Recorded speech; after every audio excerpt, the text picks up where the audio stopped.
So I'll be honest, the Ibiza wasn't my first choice for a project car. I actually saw this red body-kitted Mark II Leon instead. And with a bit of digging, I saw that after failing its MOT with numerous issues, it then sat in the same spot for several months. I contacted the owner and made him aware I was a Leon geek and that I wanted to take on their Leon as a project myself. They initially replied and sounded okay with the idea, but then they wouldn't message me back to actually come to an arrangement.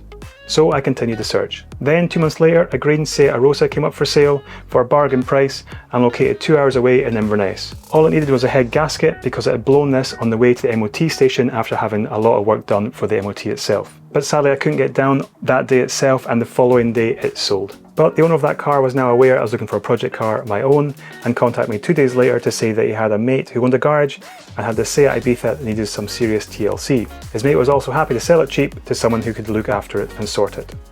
So I took a trip down to look at it a few days later.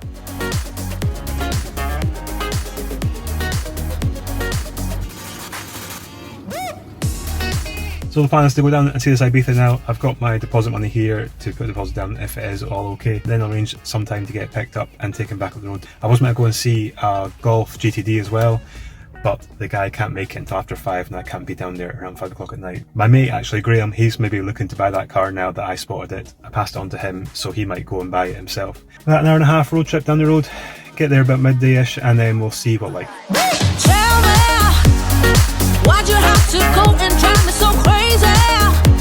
Now I'm feeling lost without you and I just can't be without you, baby. Want you all night long, want you all night long.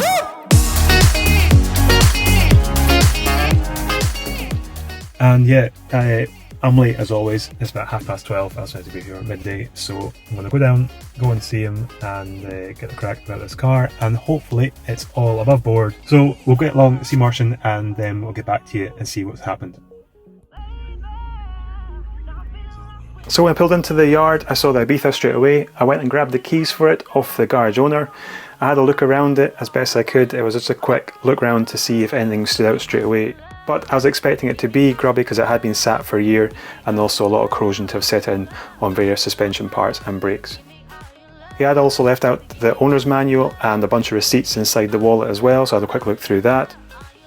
And he did talk through the main issue with the car, which I'll discuss with you in a second. The garage owner also owned this very nice Golf Cabriolet. I think it's a Mark I Golf, I'm not too sure, but it was immaculate underneath. It had been fully restored. It sounded awesome too. I didn't get any clips sadly, but a very nice car overall. Now before finalising the deal, I did a quick car vertical check using Calvin's discount code from Calvin's Car Diaries. Cheers Calvin for the money saving. And just make sure there was no hidden nasties with this Ibiza, which I'm glad to say it was all green ticks.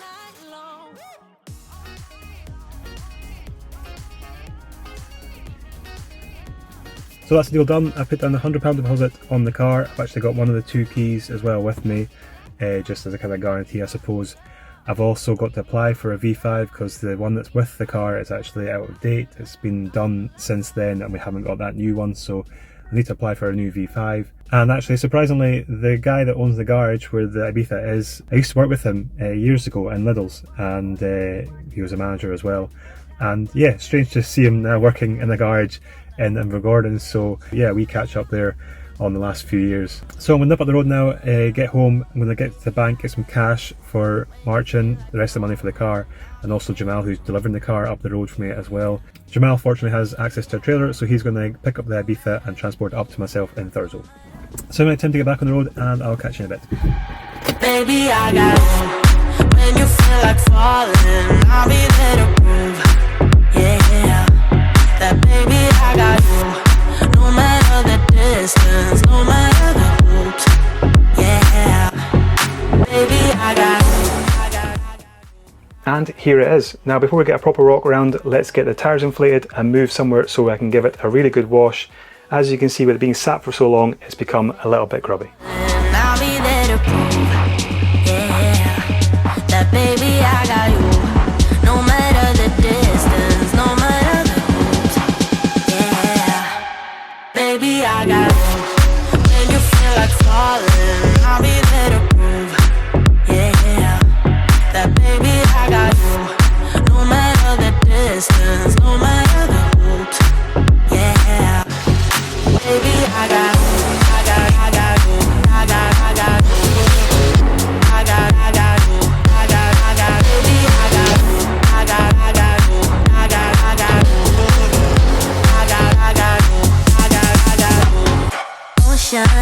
in between us, still I feel your heartbeat.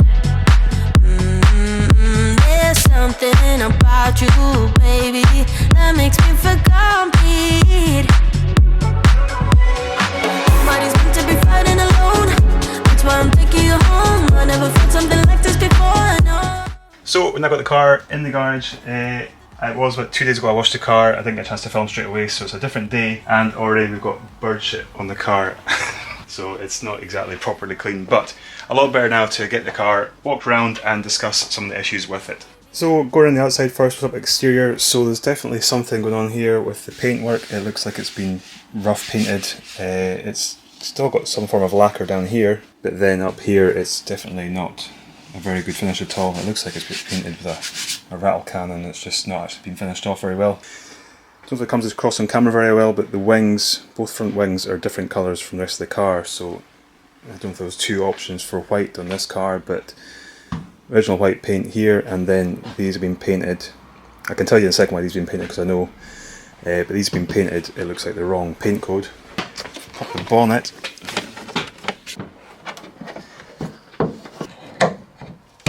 If you look down here, you can see it's actually blue, and further up here, a big patch, and yeah, you can pick off the white. So it was blue wings. So yeah, it looks like they've been painted the wrong paint code compared to the rest of the car. There's a bit of rust in the standard place down at the base of the sill, just gets all the stones off the wheel, and it's the same on my Leon as well. So I'll look to get that touched up. Dents wise, I don't know if you can see, there's a dent about there. That's quite a severe kind of crease, looks like someone's opened the door into that. On the rear of the boot there, and patch of paint missing off the back of the bumper, and there is kind of like crack stress marks here, so it looks like it's been pushed in. That's what happens to the paint usually once it gets pushed in. And again down this side actually looks reasonably straight there, not many dents I can see at all on this side. Just a wee one down there. And again, cells, bit of rust, and there's some rust creeping through on the arch here. I can actually feel rust on that side quite badly, so yeah. So going around to the wheels now. So the wheels themselves are in need of some refurbishment, I think. Also looking at them, it looks like they've been painted black. Looks like the original colour is back there, unless that's primer, I'm not too sure. But looks like they definitely need refurbishing because there's just scuffs and cracks on them. Brand new caps will be needed as well. These are all bubbled and perished, and certain ones are cracked like that one there. I also found the reason for the flat tyres. So there is, if you can see that, there's actually 2 nails there in this tyre. Probably the same on the other tyre as well. Both front wheels seem to go down pretty quickly. But even if that can be fixed, it's not much point in fixing it because all 4 tyres actually, on all 4 corners, are quite badly cracked and just aged really badly. So it's going to need new tyres all 4 corners, sadly. Again, just curved around the edge of the wheels. Straight away stands out against the black paint. And yeah, actually really good tread on that tyre. But when they're turned, when the tyre treads turned out the way, you can actually see it on the 2 front wheels definitely. Lots of cracks running through the tyres, and it's probably just because it's been sat for so long. Not been run, and tyre rubber has just dried out over time. I think it's just worthwhile getting 4 new tyres just for safety on all 4 corners. You can probably see through there that the brakes are pretty badly corroded. The calipers look like they're completely knackered. Not sure how well they'll clean up all 4 corners again, so I think it's worthwhile getting new discs and pads all 4 corners. Oh, I washed off the eye for the TDI badge. Again, maybe a sign this is an aftermarket wing, because that came off really quite easily once I used a sponge across it. And then finally, this door doesn't open, so the car's unlocked, but can't open from there. And even when I try and reach around the inside, nothing either. I thought it'd be the easy fix. It might still be the easy fix with the door locking module, same as what's on my car. Drill a wee hole, WD-40 sprayed into it, and that might make that one work. If not though, I think it's about £20–30 for a new door locking module to get that sorted out, hopefully. So now down to the real reason this car is off the road and why it wasn't running for about a year and a bit. The turbo, which I imagine is down the back of there somewhere, the oil seals in it have knackered. So what's basically happening is your oil in your engine is used also by your turbo to lubricate it, keep it lubricated as it's spinning. And if the oil seals in the turbo go, what happens is the engine oil just basically goes straight through the turbo and into the exhaust system, and then gets blown out the back of the exhaust. The exhaust system under the car is actually leaking oil really badly, from halfway along the exhaust system because there's so much oil inside it. That's why I haven't basically started this car at all. Until I get that turbo replaced, I don't want to start it and push more oil out the engine and through the exhaust. It's just going to be messy and noisy, and it could cause more damage. Down around the front here, there is what looks like to be a timing belt change. So 10th of September, yeah, 10th of September 2020, 118,000 miles. Also an oil change as well for about 118. I think it's kind of washed off now, but I was going to change the oil and do a service on the engine anyway because obviously it's lost oil through the turbo. I noticed when I was washing the engine bay earlier on that there's actually what appears to be a connector missing. I don't actually know if there should be a connector there. There's not any visible connector like lying around anywhere nearby, so can you let me know in the comments down below if there's meant to be connected here or not on these engines. From what I can see, there's definitely two metal prongs in there. I imagine it's for if this coolant bottle runs low, it sends a signal to the dashboard to tell you. The battery, I imagine this will need replaced. It's been discharged properly for so long. Usually when you discharge a battery for a car, it doesn't ever kind of hold its charge after that, so this will need replace a new battery at some point. And this, what I imagine is the ECU here. Now, whether you can see the writing on there, it seems to have stuff on it like popcorn, launch, something beginning with E as well, hard cut, maybe, limiter. I think it's actually what's been mapped onto this ECU. Supposedly this engine's been remapped 180, 190. I don't have any printouts, I'm not too sure. I've got an actual solution for that hopefully at some point to get that checked if that is true or not. Yeah, again, can't start the engine, can't take it for a run, it's not road legal at all, no MOT. We'll just have to see about that once we get the car on the road and going. And finally, probably one of my least biggest issues on the car is there's a badge missing for the SEAT logo. So go and check the interior now. Have we got a bit of power in at all? No, we have no power. 2 seconds. On the mileage we have 118,216 miles. Seems like basically the timing belt's been done in this car, maybe the remap was done at the same time as well, and then it's gone and blown the turbo. Usually when you find remaps on cars, especially torquey diesel cars, is that either the turbo's going to go once you remap the car, especially if it's on 118,000 miles, or the clutch is going to go. So that's another thing we'll have to watch out for. Is if you get this car going on the road and that's got a lot of torque and a new remap, then it might actually strip the clutch and have to get a new clutch put in it, so we'll have to be careful with that. Other things regarding the interior, the carpets are pretty badly worn in places. It's got a nice FR gear knob, it's got an aftermarket head unit with what appears to be a microphone attached as well, so it must have some sort of Bluetooth capabilities. I'm not sure if I'm going to keep this or put it back to standard, although I imagine a standard one would just have a tape player. This one must have, it's got USB for putting music onto USB, but it's not got a CD. Who actually uses CDs these days anyway? It's always Bluetooth music. So auto dimming rear view mirror. Didn't realise you got that in these cars, but that's pretty cool. Generally clean interior. Oh, talking interior. Yeah.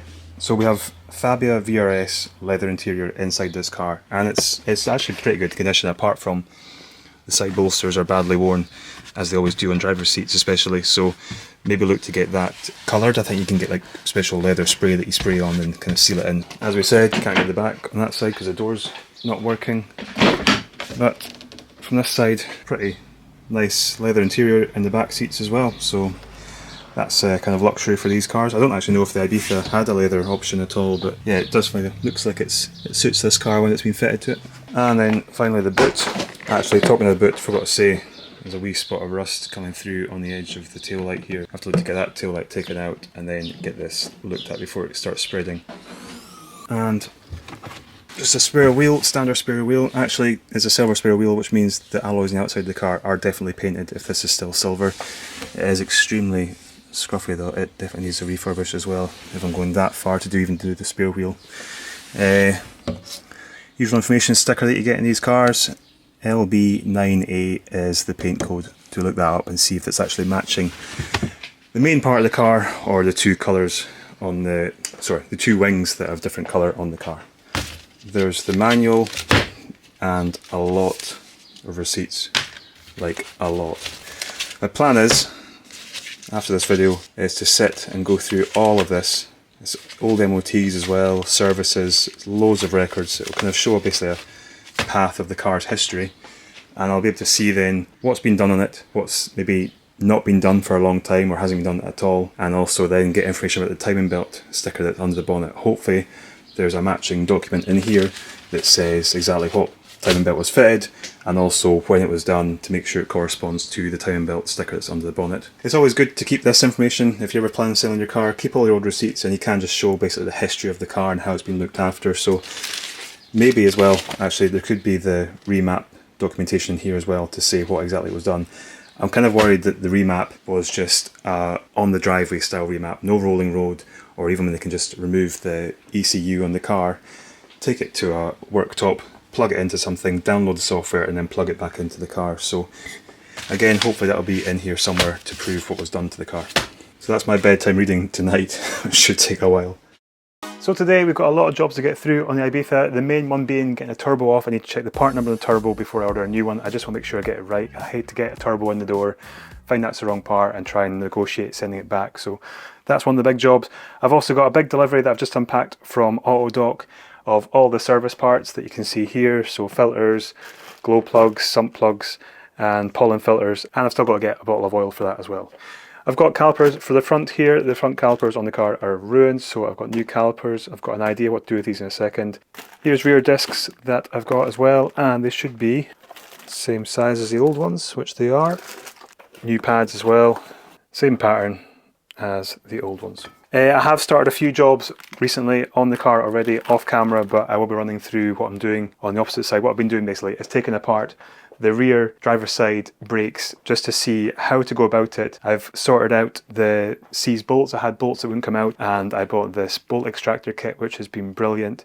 I'll show you what to do with it in a wee while, but it is really good. The bolts that come out for the rear brake caliper, which is this bit here, the bolts that go into this were C's solid inside this, and they use this stupid Allen key socket inside, which as soon as you put an Allen key in and turn it, if it's not moving, it just rounds off the inside, and the outside of the socket is similar to these. So it basically just has nothing to grip on to on the outside. You just have to then try and put vice grips on it, bit of heat, still wasn't moving, so the bolt extractors worked perfectly and took it out, no bother at all. And I've also got brand new rear calipers as well. So my plan is, I've managed to get a quote from the person who's powder coated my alloy wheels, which I'll show you in a second. He says he could powder coat these for a very good price, all 4 calipers. So you can see my attempt at painting this one. It's something to be desired, basically. It's alright, it's fine. It's not going to be seen that much compared to the caliper itself. The caliper is always on show more than the hanger is, but I thought I'd try and paint the hanger to make it look better. It's not perfect. The plan is yet to get the calipers all powder coated, and that will look 10 times better. Hopefully be roughly the same kind of colour as the hangers.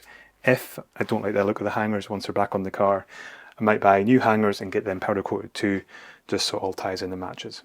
So yeah, I won't keep the surprise any longer. These are the alloys that have been refurbished recently, so I've got brand new tyres on them, nice new tread, and yeah, powder coated alloys, all 4 of them, and they need a good clean. Actually, they've been sat here in the garage for a few weeks now, various water spots and stuff on them, but I've given a good polish up, and then I'm thinking I'm going to actually maybe ceramic coat them or put some sort of wax on them, try and protect them for a while. Now, the centre caps that came off the car were a mess. Basically, I ordered a second-hand set of these caps. You can't seem to get them brand new, or I couldn't find them brand new, so I ordered a set of 4 caps, the same as mine, but they're in slightly better condition. I pulled off the front SEAT badge off them all. I then sanded them down, I primed them, I sprayed them black, and they should tie up alright with the rest of the wheel. I think I bought some SEAT logos to put on top of them at the end, because you can kind of still see where the glue was originally on the caps to hold the S badge on, so I'm just going to put a centre kind of badge on top, and that should make them all look kind of original, I'm hoping anyway. So a quick question for you, what do you think I should do with the engine cover for the car? It's obviously missing the SEAT badge already. The TDI badge, I'm not sure what to keep that or not, maybe I could prise it off carefully. My thoughts were, give it to Josh and get him to hydro dip it, whether I get it just standard carbon hydro dipped or if you've got a design in mind. Let me know down below in the comments to see what you think yourselves. Give me some ideas what I can do with this, because I'm not really keen about putting it back on just bog standard plastic. So if I move my engine tray out the way for my Cupra, that shouldn't really be in here, it should be on the car. But you can see the various bits I've taken off the car so far. I need to order a battery. I keep forgetting that battery is knackered. It's useless. So I need to order a battery and the intercooler here from the front driver's side area of the bumper. Now this was full of oil. If I've got a clip still, I'll stick it on screen just now, but when I opened this up, I took the pipe off either end, oil just kind of poured out of it. So I need to give that a good clean, maybe put it in some petrol and just kind of give it a good swirl around with petrol inside it, get a good rinse out, and then make sure that it's got a clear path of air to get through it so it does actually do its job. And then down to front brakes, which I will be tackling as well. So I think what I'm going to do is try and save the discs and pads off the front. There's plenty of meat still left on them. So I'm thinking if I just sand this down, the disc is actually in decent nick. It's just got a lot of surface rust on it. So I'm thinking a bit of rough sandpaper, smooth it all down, clean the hub area as well, and hopefully I can reuse these. If they do give me issues with them back together, I'll just order a new set of brake discs. But the caliper, as you can see, is absolutely shot. It's just loads of corrosion in there. I can't imagine the piston inside that caliper is very healthy either. So that's why I've ordered new calipers to replace these ones once they're powder coated. And this splash guard, the back splash guard, is, yeah, it's kind of falling off. And I'll also try and get all the old fixings out as well, which are always a pain because they never come out the way they went in. And then finally the turbo down the back of the engine here, which will be the biggest job and probably the most expensive. Need to get it off somehow. I'm not too sure if I get this bit off before I take the turbo off down there. I've never worked on turbo on diesel engines before. It's all new to me. It is the kind of same layout roughly as my TFSI engine, but it's definitely something that's out of my comfort zone because I do my TFSI engine work the whole time myself. I know the car pretty much inside out now over the years. So this diesel engine does kind of scare me a wee bit. Hopefully though it is easy enough to get off. Once I get it off, get the part number off it, get it ordered up, and then pop it back on. If you have anything to suggest that might be worth checking before I put it all back together, like I said, the turbo seal went and dumped oil into the exhaust system and everywhere else in the engine. So if there's anything you can think of yourself, if you know about diesel engines, then drop a comment down below as well. Just let me know anything to check before I put it all back together, start it up, and then find I've missed something. Oh, I forgot to say as well, I got some bolts. That should be the easiest job to fix in this car, is some bolts to hold the back runners of the seats in place. There's only 2 out of the 4 bolts holding the runners in for the seats. So my first plan of action was to get this side all cleaned up, all the mounting faces cleaned up with a wire brush, put it back together and then tackle the other side, taking it apart. But straight away we ran into an issue. Well, that's a good start. I've got so many different bits I've ordered for the Cupra and for this car that I didn't realise I hadn't actually ordered new brake caliper carrier bolts, which is these wee things here, and this was what I was having issues getting off. So I've just had to order 4 new ones right now on eBay, and genuine ones, it's 30 quid for 4 bolts, which is crazy money for 4 bolts. I was kind of tempted to go and just buy like similar ones, like same thread and stuff elsewhere, but because it's brakes, because it's a safety feature on the car, I thought stick to genuine, make sure it's right. So 30 quid later, I've now purchased 4 to come. So I can't put anything back together, but I will go and strip the other side just now. Hopefully it can come apart as easily as well.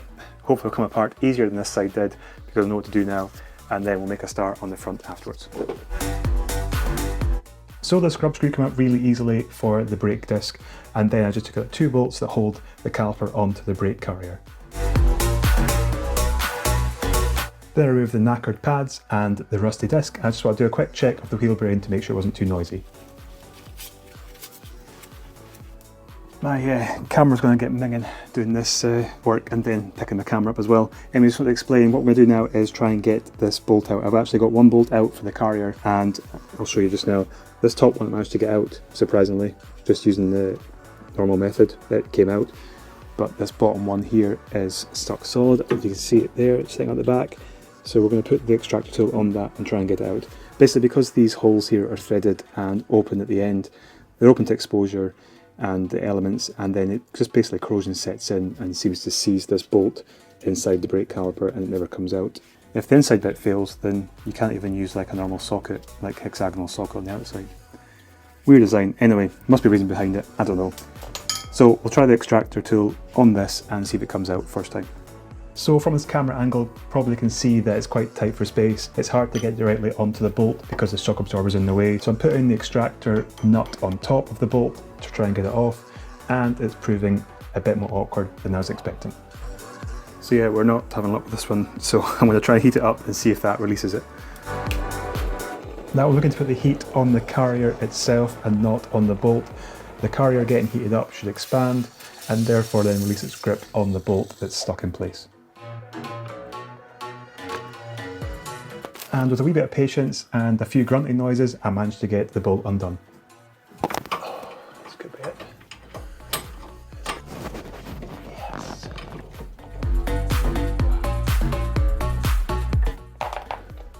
There we go. That was painful.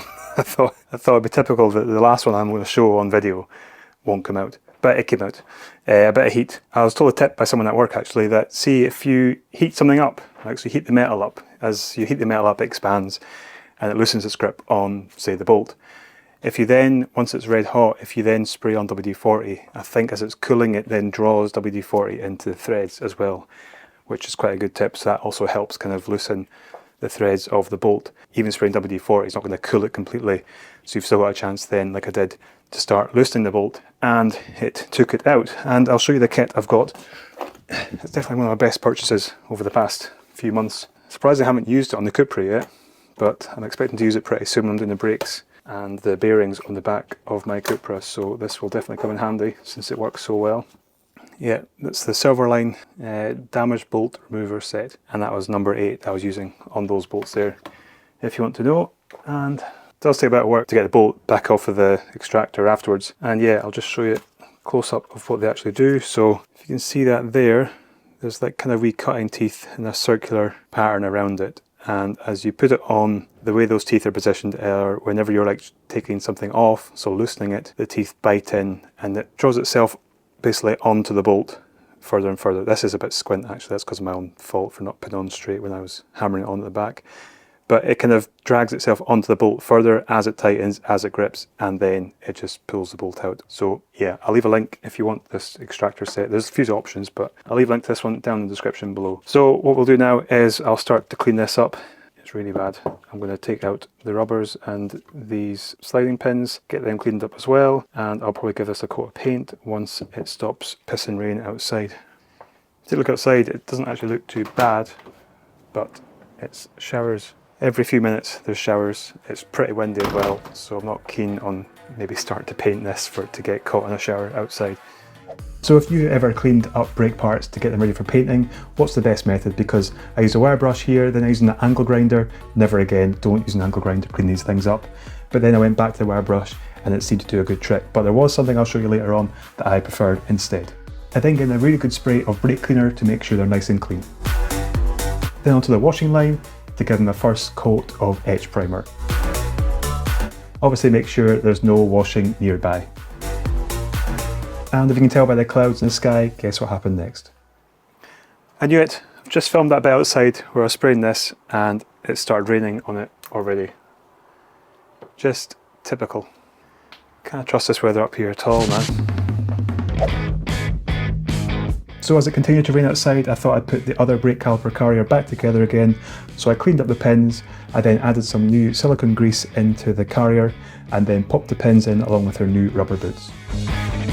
But I couldn't put these carriers back on the car just yet because the bolt still hadn't arrived, so I went back onto the other side of the back of the car to clean up the hub and also the packing plate as well. Wire brushes, whether by hand or on a drill, are useful to doing this job, but just make sure you don't damage the ABS sensor that's sitting at the back of the hub. With the help of a rubber glove and a bit of cardboard, I then sprayed the backing plate with his Hammerite Direct to Rust spray paint. Now as I couldn't make any more progress on the back of the car for the brakes, I thought it was finally time to start tackling the turbo. First up was to disconnect the oil return pipe that basically takes the oil from the turbo and puts it back into the engine. Then to remove the manifold nuts so I can take the manifold and the turbo away from the engine. Can I just say as well what a game changer this electric ratchet is. It just saves you having to go back and forth with a manual ratchet for ages.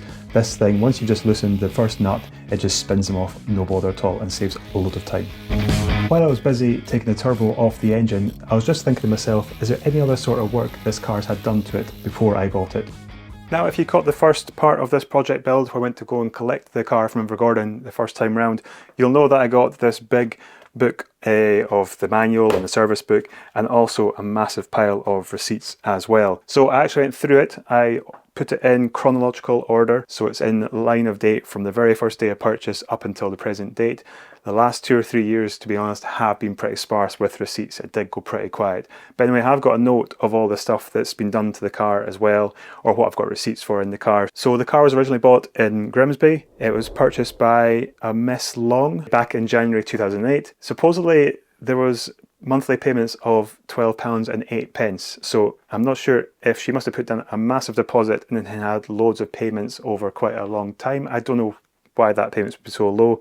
2008 was, I'm sure, when the credit crunch happened. So yeah, that'd be the most unlikely time to be getting low payments on a PCP deal. Anyway, January 2011, first MOT at 15,000 miles. August 2011, a bill for steering controls to be fitted. Then May in 2012, we had a turbo pipe fitted at 34,000 miles. Then March 2013, we had a full service at 44,000 miles. May 2015, sold for £4,400. So I must actually check if I know what the retail price was back when it was purchased in January 2008. I'll leave that on screen just now.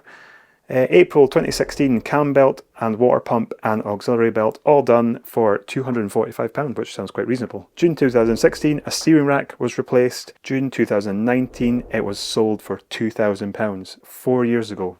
£2,000. So yeah, quite an interesting history of the car there. There isn't actually a service book that's been stamped, or one that I can't find just now, unless it's in a different booklet that I haven't looked at.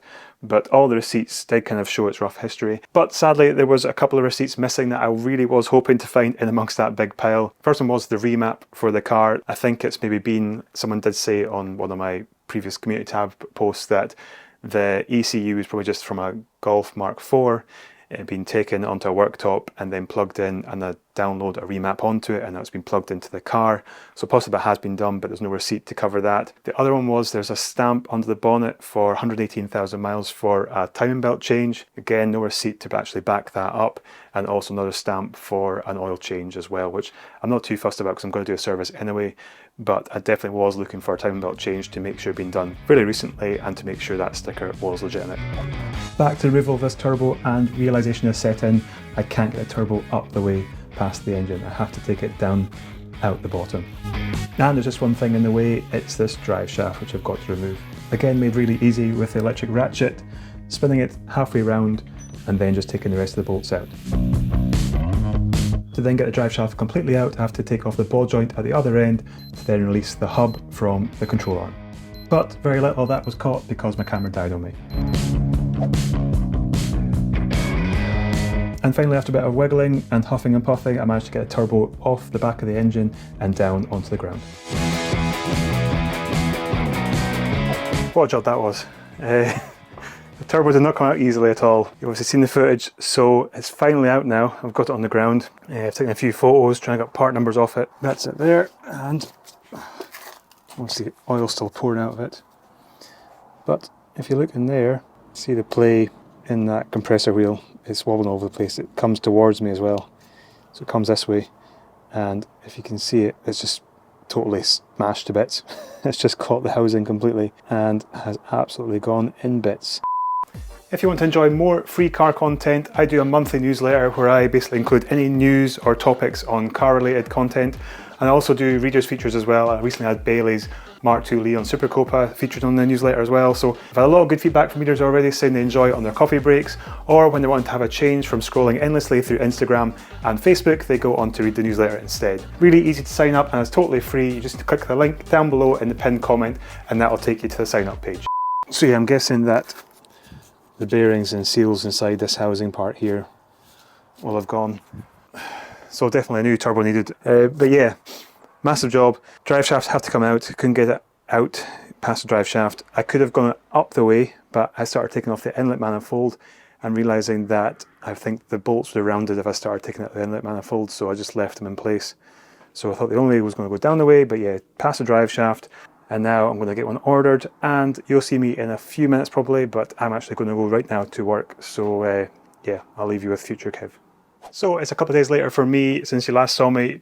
be a few seconds for you, I think. Now, jobs for today is to get the last few bits off the turbo that I'm going to be sending back as an exchange unit, because I've ordered a new one. I got the part number matched up, so I've ordered the new one to replace it, but there's a few bits I need to take off the original one before I send it away as an exchange. Also, I need to get a few bolts out of the front driver's side hub, because the splash guard I just ripped off, it was all rusty. There's still 3 bolts that held it in place that are stuck in the hub, so they need to come out. As for back brakes, I still haven't got the bolts yet for putting the carriers on for the brake calipers, so I can't touch them at all. But as I was clearing along the side of the garage where I left all the stuff that came out of the engine bay, I noticed the battery was still there, and I remembered that I hadn't actually ordered a new battery to go into the car to replace the one that was knackered. So I've ordered a new battery. I'm not too sure yet if I'm going to take the one out of the Cupra and put it in this car, and then new battery will go in my Cupra, or I might just put it straight in this car. I'm not too sure yet. On to get me through the next few hours, because I've got to pick up Millie in about 2.5 hours.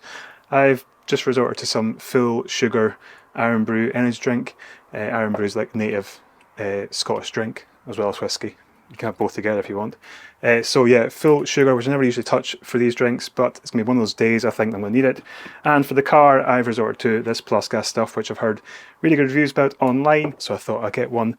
It's ideal for C's bolts, C's nuts, and luckily this Ibiza has loads of them. So let's get cracking. So after hammering on what I think is an 8mm socket onto this bolt, surprisingly it came off no bother. And number 2 was a very similar story as well, being no problem at all. Number 3 though, I knew would be a problem because it sat in behind the hub and you can't just hammer a socket onto it. You have to use a spanner instead.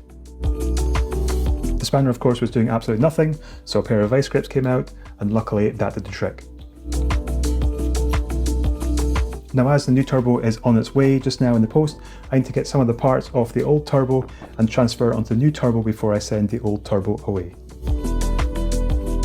And they gave me time to assess just exactly how bad the turbine wheels were.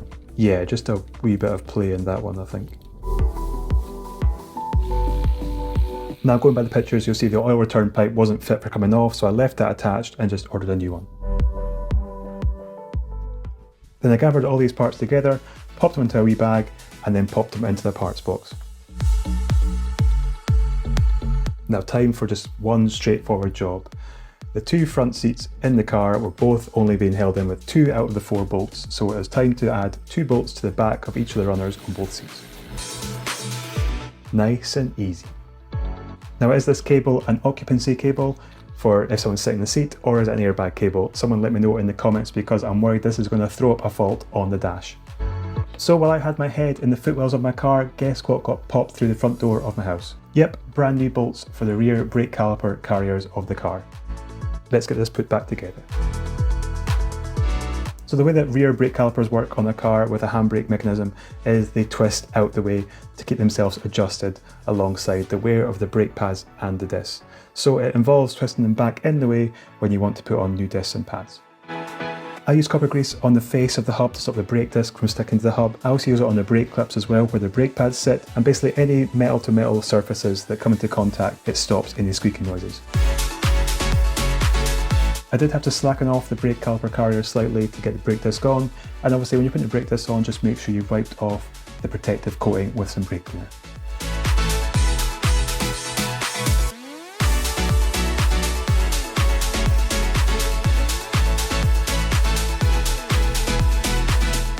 As you can see, it's taking shape nicely, and now putting the newly refurbished wheels on as well.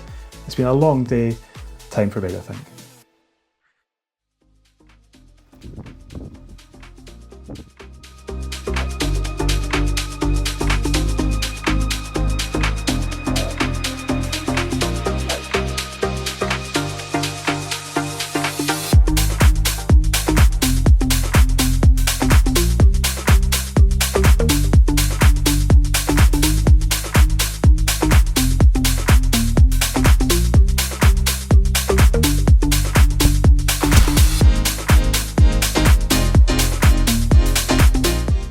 Nice coffee in the morning.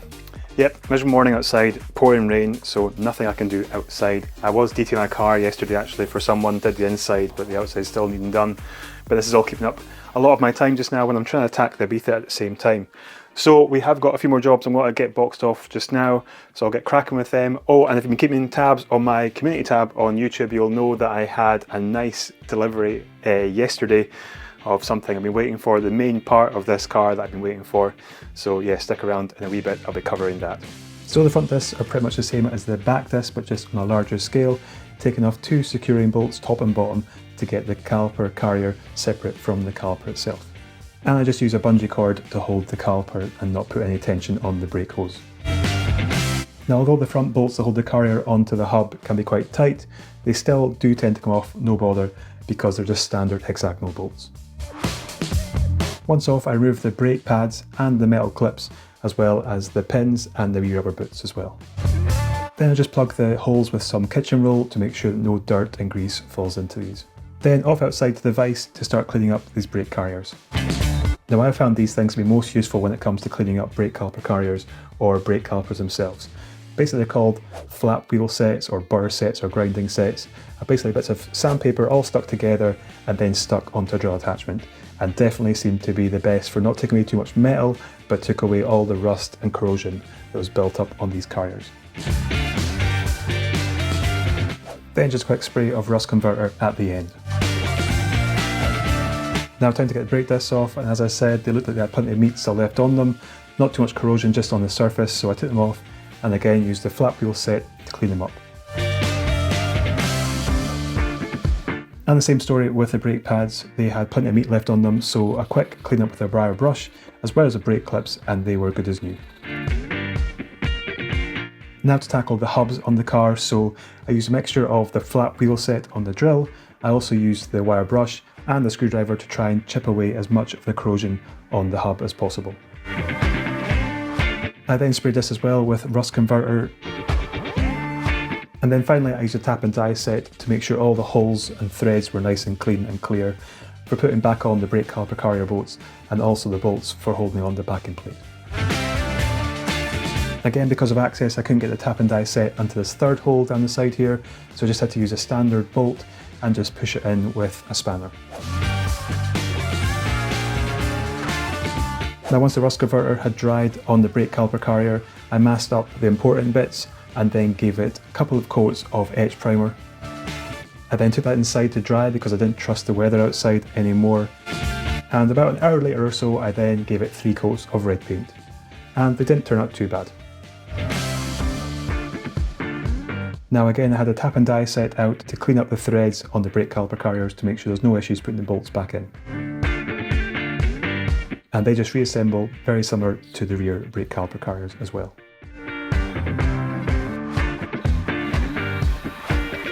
So with a fresh new backing plate in place, I then put some copper grease on the face of the hub. I then placed on my not so new brake disc and fitted a brand new retaining screw.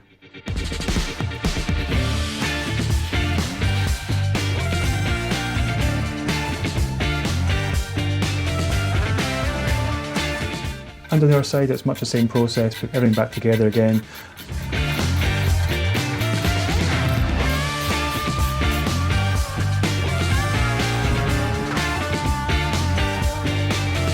I also had to put the ball joint back into place on the control arm, but you might notice something is missing, which I'll explain in just a second.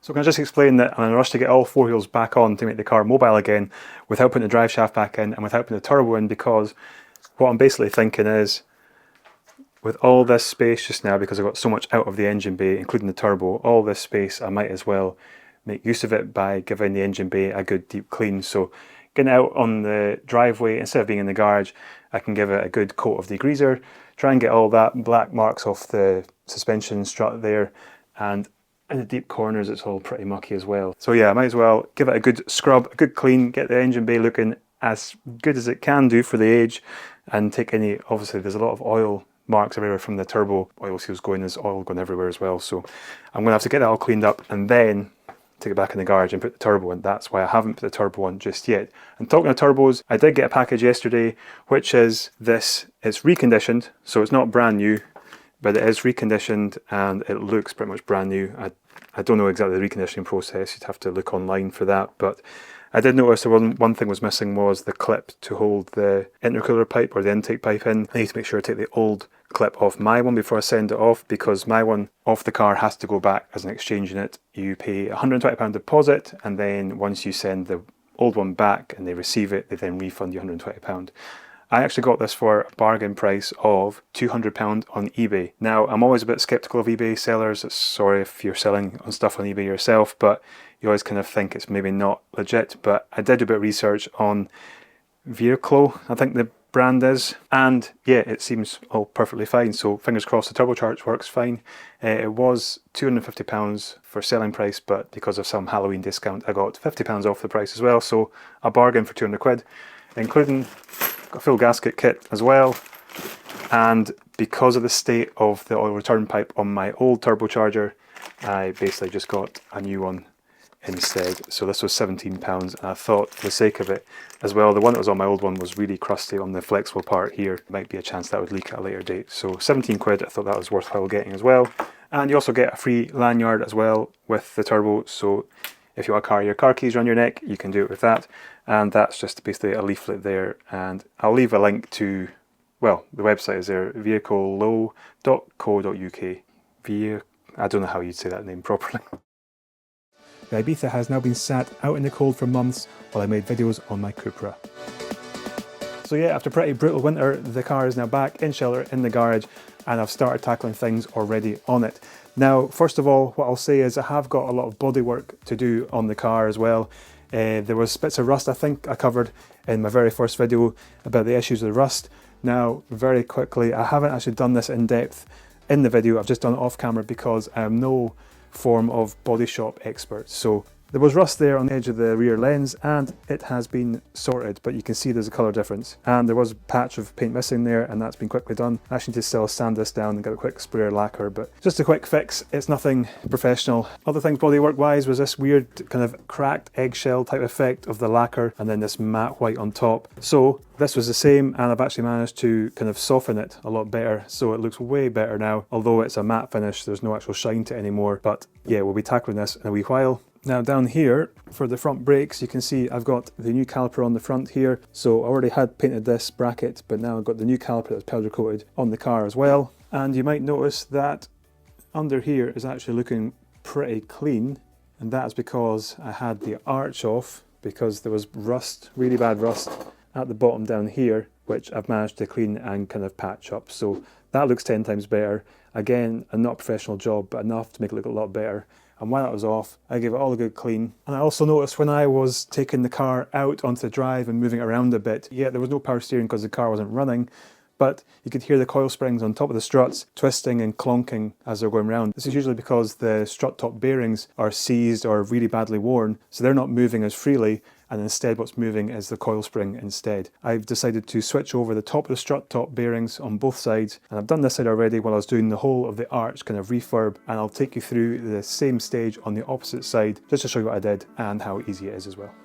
I think I jinxed myself there by saying how easy this would be, because it definitely wasn't. Going to the 3 bolts on top of the strut, one of them started spinning, which is a known issue with these cars. Bad cars, they don't have a very good captive nut system, so we'll address that in a wee while. Then going down, I removed the caliper and the caliper bracket, but then I put the caliper bracket back on because you need this to hold the screwdriver, which stops the brake disc from turning as you're removing the drive shaft bolt, which was really, really stuck.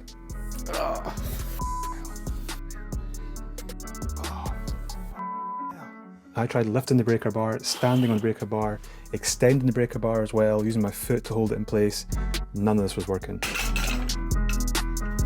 So I'm so used to not having drive shafts on these hubs that I forgot that I would need to leave the brake caliper carrier on, so I can put a screwdriver into the brake disc, and then that helps you take off the nut that holds on the drive shaft. But it was really stuck on, really bad.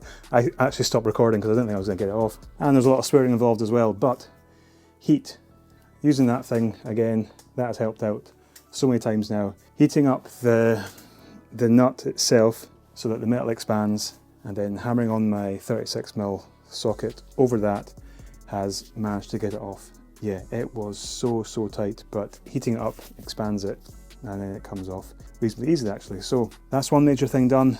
As you saw, yeah, I've got to get somehow the captive nut inside the strut top bearing held still so I can then take off that bolt out the top of the strut. So that's going to be another challenge as well. But crack on now with getting the rest of the strut taken apart, and then we'll see how we get on with that next. So with the drive shaft nut nearly off, I just use this to tap the drive shaft to unsettle it from the back of the brake disc. And then I'm just going to remove all the other bits and pieces off the strut itself so I can then free it from the car. And this includes dealing with that pesky bolt that was spinning on top of the strut. Keep pushing, keep pushing. Oh, oh, congratulations, it's a boy. Oh. What an absolute mission that was, getting that strut off this side of the car. Other side was super easy. I don't understand why this side was so hard. Cut the drop link in half with the grinder, it just wasn't coming undone, couldn't get it on either end. So now I've got a hassle of getting them off somehow either side, but it's a lot easier now with the strut out of the way. The third bolt on the top of the strut tower, which is up here, which we knew was going to give us an issue, was this one just in here. Because it's tucked in the back, there was no space to get a grinder. I was just going to get a grinder and just grind the head off, and then that would be it, but couldn't get a grinder in there. So what I did was just try to hold it with this on the other side, underneath, underneath the arch, hold up there and undo the nut, undo the bolt on the top, but that didn't work either, it just kept spinning inside the vice grips the whole time. Then I used heat, nearly set fire to the top of the strut in the car, and then finally I was like, right, the only option left is to drill the bolt out. If you haven't drilled bolts out before, it does work, but it takes ages. I've got really high quality drill bits that are made for drilling out bolts. So start off with your small drill bit first, then work up to a medium sized bit, and then you're looking to work up to a drill bit size that's about the same size as the bolt itself. And there you go, if that focuses, that's the hole that I drilled. I drilled it as far through as possible, and then once I felt like I got to basically far enough through that bolt there, so it actually was reaching the top of the strut tower, I put 13mm socket on top with the ratchet, and then I used the vice grips again on the bottom to hold the bit that should be staying still, and I twisted it, and within half a second, as soon as I twisted it, it just snapped off the top, and then the whole thing dropped out and it was all free. So brilliant, all done. Anyway, it's now midnight. I'm off to bed now. It's too late to be doing any more, especially if I'm going to have to grind anything else. I shouldn't do now, actually. But stripping the arch and getting it all off and getting it looking a bit better, and some new bits on, including the strut top bearing, we'll have to get done tomorrow. So I'll catch you then. So the very next morning, straight back into the garage to get the spring compressed and get the old strut top bearing off and put the new one on. These spring compressing clamps are pretty reliable. They've got a double hook design which holds them pretty secure. I've seen some quite dodgy clamps over the years, and these work fairly well. Then there's this trick of using a microfiber cloth around the piston of the strut with some vice grips to hold it dead still, and then you can use an impact gun just to take off the nut from the top of the strut. This works quite well actually if you haven't got a special tool to remove that nut. Now we'll come back to this strut just in a wee while. Now to get this arch liner off, and then the arch itself, and then we're going to start cleaning up this inner arch. So there's a standard Torx bits around the inside of the arch liner. Take them out along with some plastic clips. Carefully pull out the arch liner then from behind the arch and just yeet it onto your driveway. There's then this secondary cover at the back of the arch you need to remove as well, same as on the Leons. Take that out and also remove the indicator light as well. A quick check down at the base of the wing, you can see the damage with the rust here is common in all kind of VAG group cars. And then we're just checking for all the available bolts we've got to remove to take this wing off the car. So once the arch is then removed and out of the way, we get clear access to the whole side of the car here, and we can see all the bits we need to address that are covered in rust or just surface rust. I'm then going to check the arch outside, so we can see definitely this is a second-hand wing that's been put on the car. It used to be blue obviously, and the rust is just as bad as this I imagine on the old wing. So we're going to try and take off as much rust as we can, the surface rust, and try and see if we can stop it from getting any worse over the next few years. So my first thought was just to get a wire brush and take off as much of this rust with the wire brush as possible around all these nooks and crannies, especially down here at the base of the wing where it was really bad. Then I used some of this Genolite rust treatment stuff that I bought a while back, which I just spray all over all the rust parts and it turns black over time and is meant to stop the reaction of rust happening for a wee while. Then out with some white paint to treat the top edge here, which wasn't really needing prime but just need touched up with some white paint because the blue paint was coming through again. And then using a wire brush down at the base beside the door on the sill here to take away all the loose surface rust that was around these two bolt holes. I then took the wire brush around the inside of the arch here, taking off all the loose surface rust, because there was nothing that was actually rotten or any holes at all. It was just all on the surface, and taking off as much as I could before we start treatment. Then again, spraying Genolite rust treatment all over the areas. And at the same time as that was drying inside, I went outside and put some primer along the top edge of the arch. So while waiting for this to all dry, I then got my brand new strut top bearing, which was replacing this rusty old knacker one. You can see the knacker part there where it holds the captive nuts. They should stay still in this bearing, but obviously they spin when you try and take them off. This brand new one, nice and smooth compared to the old kind of creaky knackered one. So I put some copper grease around. I maybe used copper grease for far too many different reasons, but I put some around the bottom of the strut here so that the spring wouldn't start to stick in the base of the strut itself. And then carefully putting the compressed spring back onto the strut. And then transferring across the rubber boot that goes over the piston to cover it and stop it from getting dirty, along with the bump stop that I put inside the new strut top bearing. It is quite hard to try and line these all up so that they sit snugly on top of the spring before you get the nut on. That's the hardest bit. You make sure the piston is all the way out as well, so enough threads are showing through and you can start to catch them with this nut. Then the same method again, using the cloth and the vice grips to hold the piston of the strut still while you put the nut back on nice and tight. I'm not 100% sure on torque settings for this top nut, hence why I'm using my torque wrench, so I don't recommend you do this at home. I'm being a cowboy here, so don't copy me. And then finally carefully taking off the spring clamps from the spring. Now once the inner arch had dried from its rust treatment, I applied this wax oil matte black underseal spray. Now this makes it just look one nice uniform colour. It's not too shiny. There probably is better products on the market out there. I just had this in the cupboard to hand to use, so I went ahead and sprayed both front arches with this stuff. So a wee update now on where we stand at with the car. So this corner is now back together pretty much, apart from the brake caliper and the carrier putting back on. But yeah, all kind of scraped back rust wise, treated with this undersealer stuff. Shock absorbers back on, new top mount is now in as well, and with the drop link that I had to grind off basically, I had to order 2 new drop links, just a pair, on eBay for 13 quid, which is quite a bargain. But this is the issue when you order loads of parts through various places. I usually do Autodoc over the last couple of years, and I preempt jobs. So I order bits thinking, oh, I'll order that just in case, because I'm doing the order, I'm paying delivery charge, and I order some drop links for an Ibiza just in case. I had a pair of Ibiza drop links in the cupboard with the rest of the spare parts that I keep just in case, and I'm going to order a second pair. So anyone wants a pair of Ibiza drop links, yeah, give me a shout. One more thing as well that I want to start doing just now is get this primed and painted where the wing goes back into the sill, so get that sorted. And as you saw with the wing that I was doing earlier on, that's now been rust treated with Genolite and the rust taken off as best I can. It's been primed as well, and I'm just going to get a couple of coats of paint. It's the proper paint code for the car, although when I have used it, as you saw earlier on, it's not matched properly to the paintwork that's on the car. I'm not sure why that is. Again, I'll explain to you in a while, which you probably already guessed by now, what I'm going to do with the bodywork of the car once we've got this car MOT'd in a bit more time, what the plan is with the car, and why I'm not too fussed about the quality of this paintwork. As long as it's smooth, as long as it's rust free, there's a certain reason to why I want that preparation for the next stage. So as I step over the carrier that's been sprayed with lacquer in a pile of beer bottles, that's not a one day's sitting by the way, you have that's better. Sorry, I changed lenses here because my lens was going all misty and dreamy like. Anyway, yeah, as I was saying, there's one thing I forgot to say at the start of this video, which was I've had this stuck here for about 2 or 3 months. Can you see that there? Little wee piece of metal. Now, that came out of my intercooler. So I cleaned my intercooler, as you might see in a few clips there, what I did when I was doing cleaning bits off screen.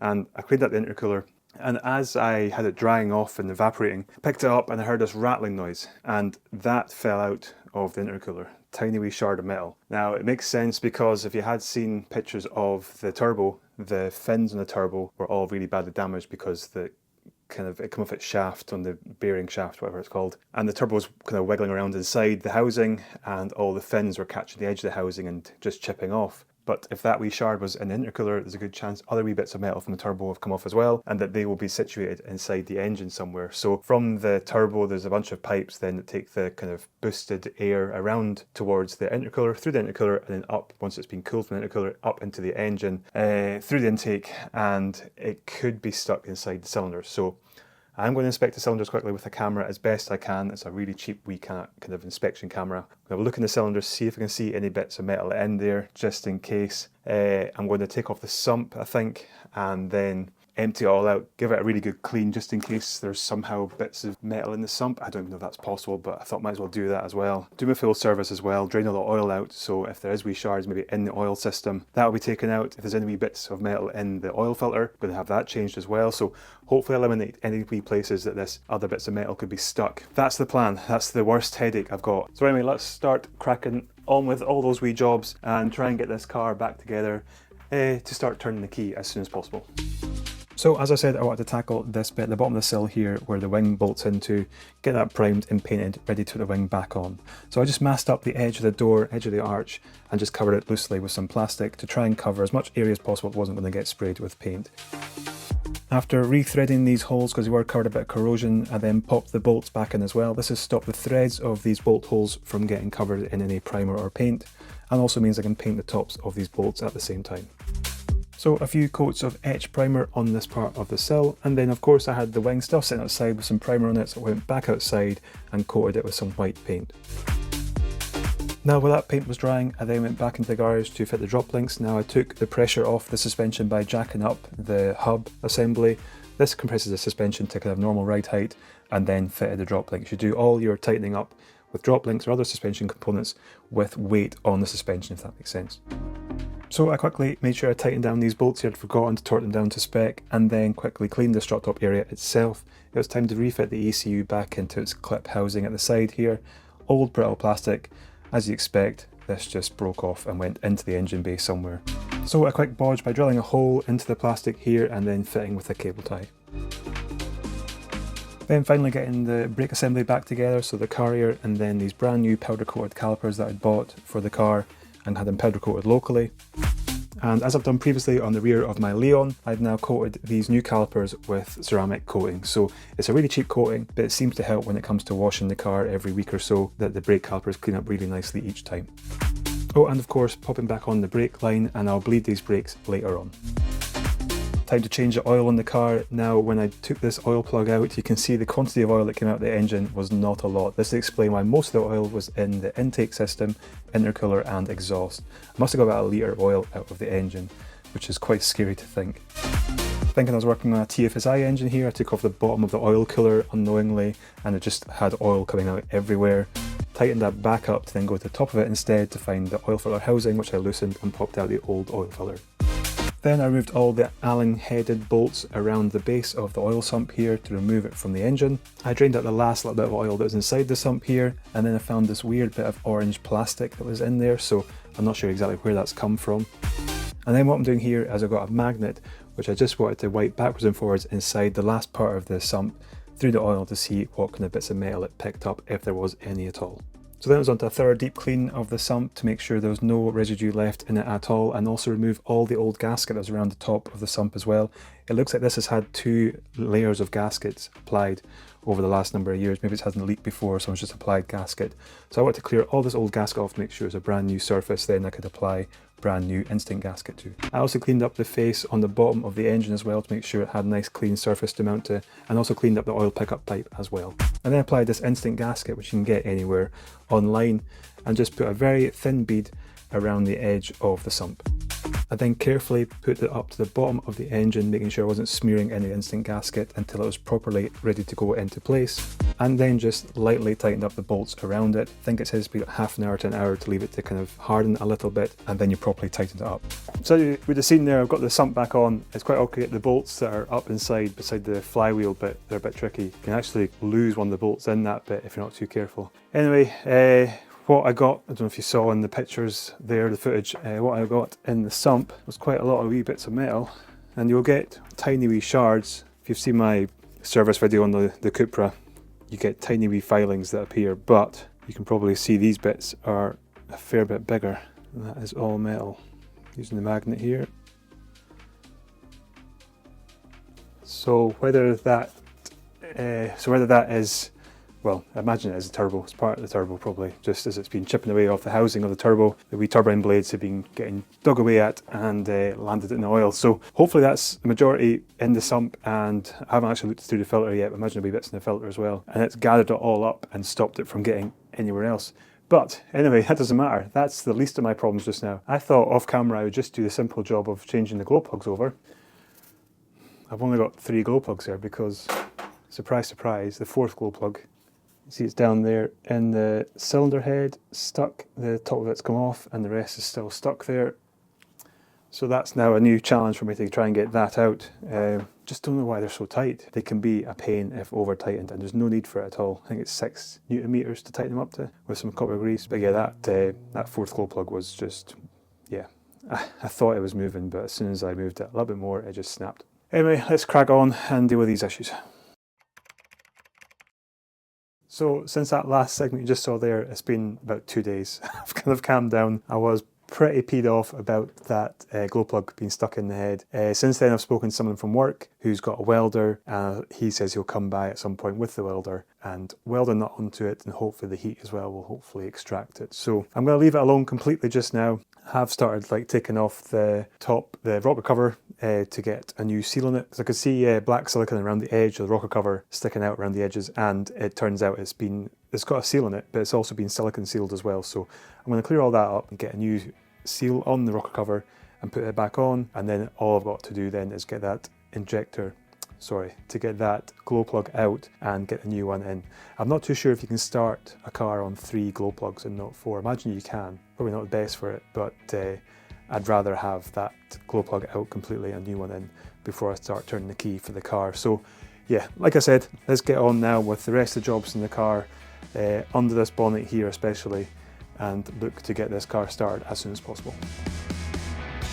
So with the rocker cover out the way, I then cleared up the top of the surface on the engine to make sure it was nice and clean for putting a new gasket on. Then fit the new gasket to the base of the rocker cover here, and then tightened up the rocker cover onto the engine. Moving on to the fuel filter next, and this just is a brand new kind of area for me. I've never done a diesel fuel filter changeover before, so removing these clips from the top of the fuel filter housing, you take off the old seals as well. You get 2 brand new circular seals to go into this part here as well. Then removing the fuel filter itself, popping a new one in place, and then just refitting all the hoses back onto it, including the 2 new seals. Then to replace this water hose that I found was damaged on the engine, so I got a brand new water hose sent up. I managed to find the part number, which I've kind of covered in a previous video on the channel, which I'll leave linked down below in the description. It's quite hard to find part numbers for water hoses, especially because they're not usually printed on the hoses. But once that was changed over, I had that routed around to where it will be underneath the coolant top-up bottle. And then fitted the vacuum control unit back onto the car along with the coolant bottle. And now it's time to tackle the turbo. So I used a blanking plate for the EGR valve because this has been blanked off in this car, so I blanked off the one on the turbo here. I then was looking about fitting the oil drain pipe off the base of the turbo to see how that would fit. And by looking at an old picture of the old turbo, I could see I had to turn the housing about 90 degrees to get it to all lined up correctly. I bought various assortment of green O-rings to replace the old O-rings on the various intercooler pipes. I switched these over, and then went about fitting the intercooler back onto the car along with all this additional pipework. With the space in the engine bay, I thought I'd lubricate the top of the gear linkage to make sure it moved freely, and then pop the battery tray and airbox back into place above it. I just refit the turbo back onto the engine. Obviously this is a reverse process of what I did in the previous video when I took the old one off.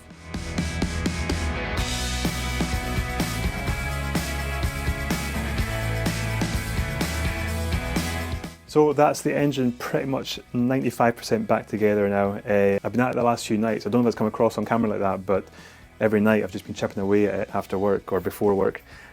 So the biggest headache with this really was when I did the turbo at the back down there, the oil feed line, so the oil feed that comes from the engine to feed the turbo with oil, comes from the front of the engine down here and it goes up and it wiggles its way around the back. So when I took it off, I must have bent it out of shape to get it out through all the nooks and crannies. And when I've put it back in, I've not really realised that, and it's not sat right in the perfect position, so I've had to kind of bend it back in carefully so it sits nice and loosely in the right location, and then screwed it all tight. So it's all nice and tight now. As you saw, I did prime the turbo with special stuff from, I think it's liquid moly or something. What's it called? Some special oil that's used for priming turbos before they get started for the first time.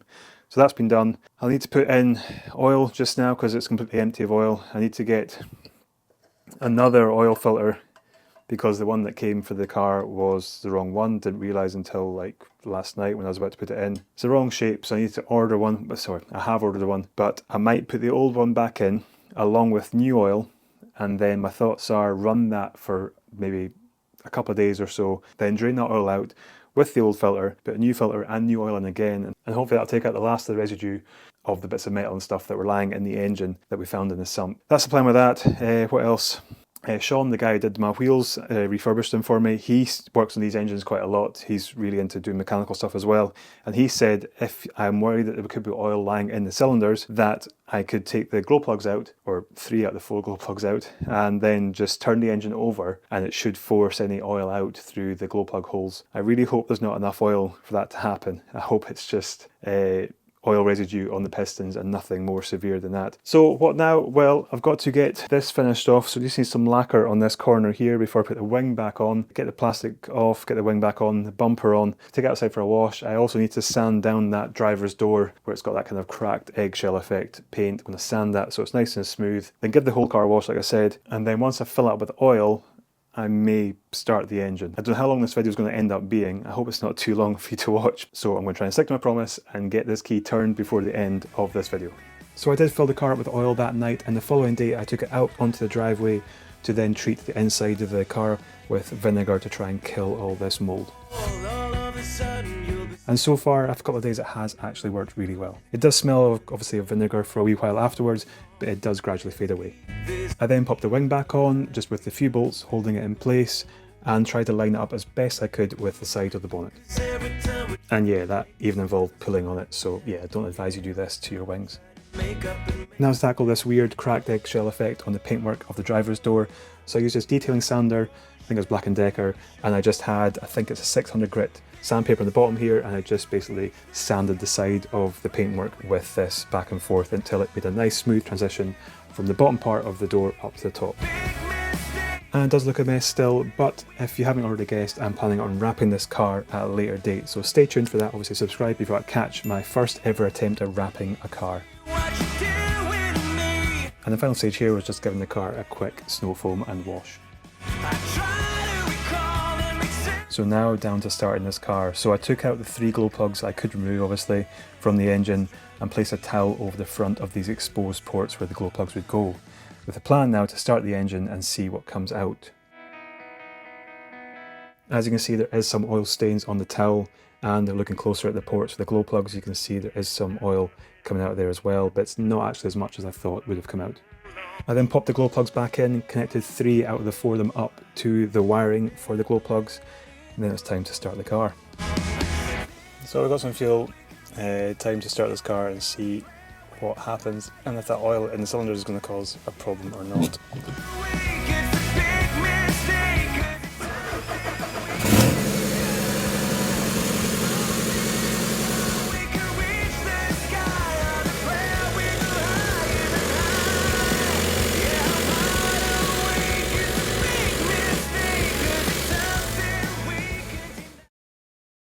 So yes, I've finally finished my project Ibiza, and I took it for its first MOT in nearly 4 years.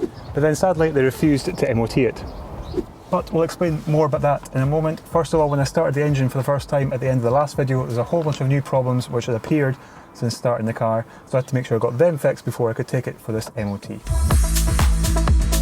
Now, although I completely revamped the brakes on this car, it was one of the many jobs on the list to do before I put it down for the MOT, that the brakes needed a complete flush out, make sure all the air was out of the system, and that it had brand new fluid going through all the pipework. These pressurised brake bleeders are magic bits of kit. Save a lot of time, save you having to pump the pedal the whole time as you're doing the brakes. You just work your way from corner to corner, taking out all the old fluid and air and putting in new fluid in place of it. And with all those air bubbles out of the way, it was time to test the brakes. Yeah, that didn't work. So after a few hours of bleeding the brake system, I'd gone back to the car and found it still didn't feel quite right.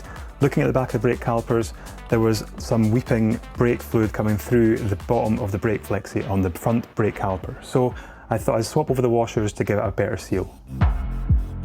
With the new washers fitted, I cleaned up the whole area, re-bled this brake caliper completely, to see if this helped it, and it still didn't fix it. So in the end I had to opt for a brand new brake flexi instead, which solved the issue.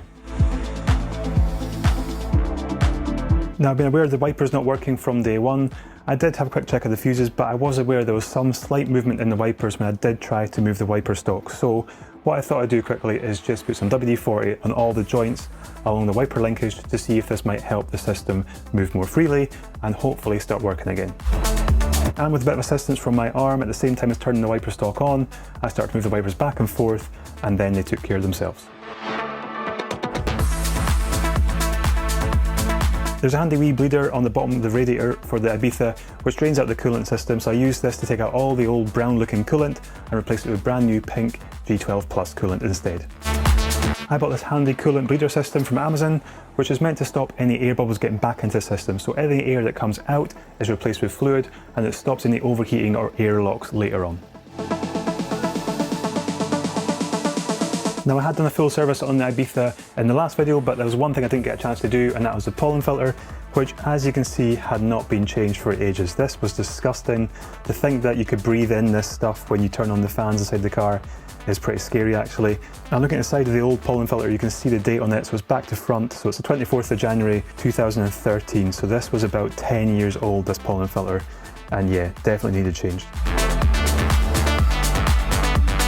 Now, I picked up these exhaust heat shield retaining clips on Temu, actually, that were free, along with a few other purchases, and they worked perfectly. They actually held the whole shield on properly in place, and then I just used a socket then to kind of hammer them up further to hold the exhaust heat shield up tight to the bottom of the car.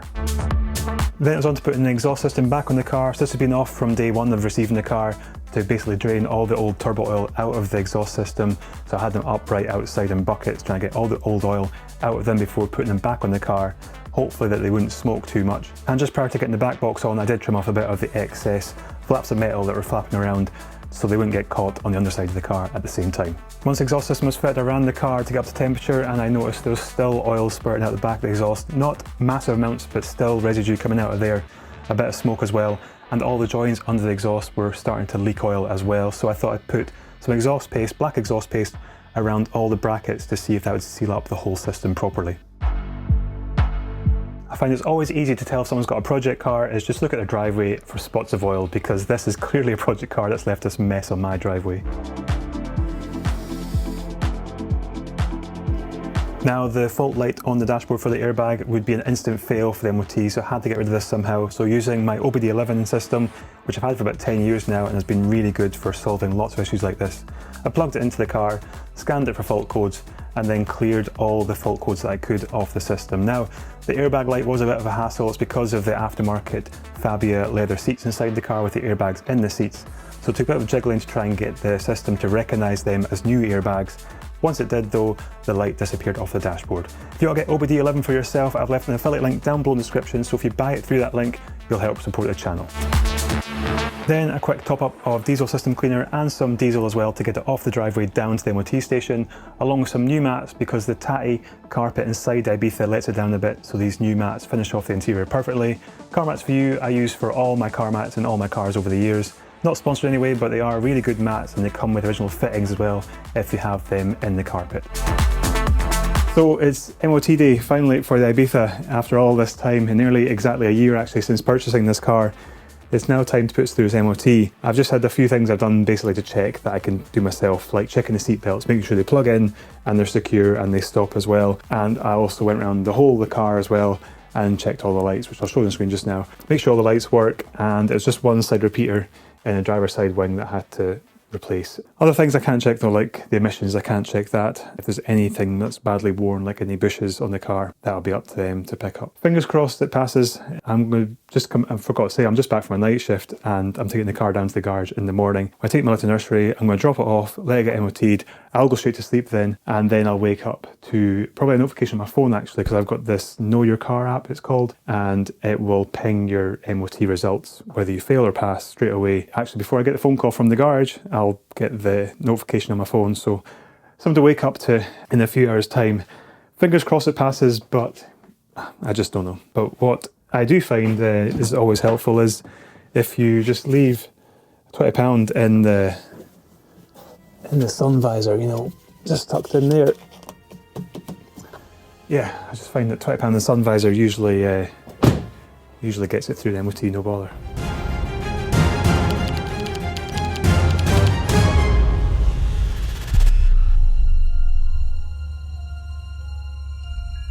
So yeah, I've been called this afternoon to come and pick the car up for this refusal of MOT. So didn't pass, didn't fail, I just couldn't continue the MOT on because of a leaking oil from the front and leaking oil from the exhaust system as well. When I came down, they said basically it was just, as it was heating up the temperature, the car was sitting inside the MOT station and it was smoking really badly and filling the whole garage with smoke.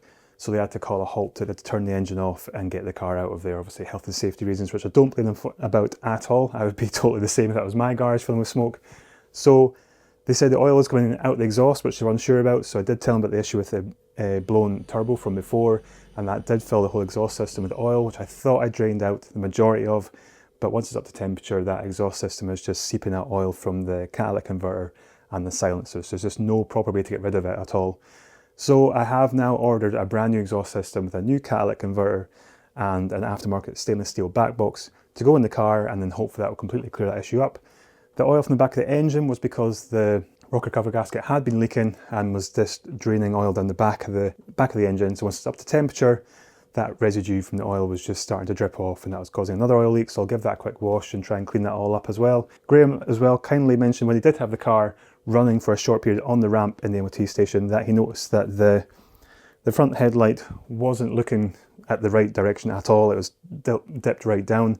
He wasn't sure if it was the setting under the bonnet that was the issue, or maybe a bracket was slightly misadjusted, so he just said to check that as well when I've got the car back at home, just to save that appearing on the MOT when I bring it back at a later date. So with those two oil issues, basically the back of the engine and the whole exhaust system needing addressed, I'll get them sorted as soon as that exhaust turns up, and then we'll pop the car back down for a second MOT and see how it gets on next time. Looking under the car, you can see the oil was still coming out of the exhaust clamps, so this was no use at all. This system had to come off the car alongside the brand new exhaust system, which cost about £400 roughly to replace both sections. Now this didn't fit exactly perfectly. I felt the exhaust tips were a wee bit short at the end of the bumper in the end, but it was fine in the sense that there was no more smoke, no more oil leaks at all, and it was running perfectly. So yeah, Graham was right. The dip beam on one headlamp, the driver's headlamp, is really low for some reason. So before I actually got under the bonnet to start adjusting it, I had a quick look into the headlamp itself and noticed the bulb hadn't been fitted correctly in the back of the headlight. A quick removal and refitting of the bulb meant it sat perfectly inside the back of the headlamp, turned the headlights back on, and they sat pretty much perfectly in line. With all those issues fixed now on the car, nearly ready for round 2 of its MOT, let's have a quick showcase of how the car is looking.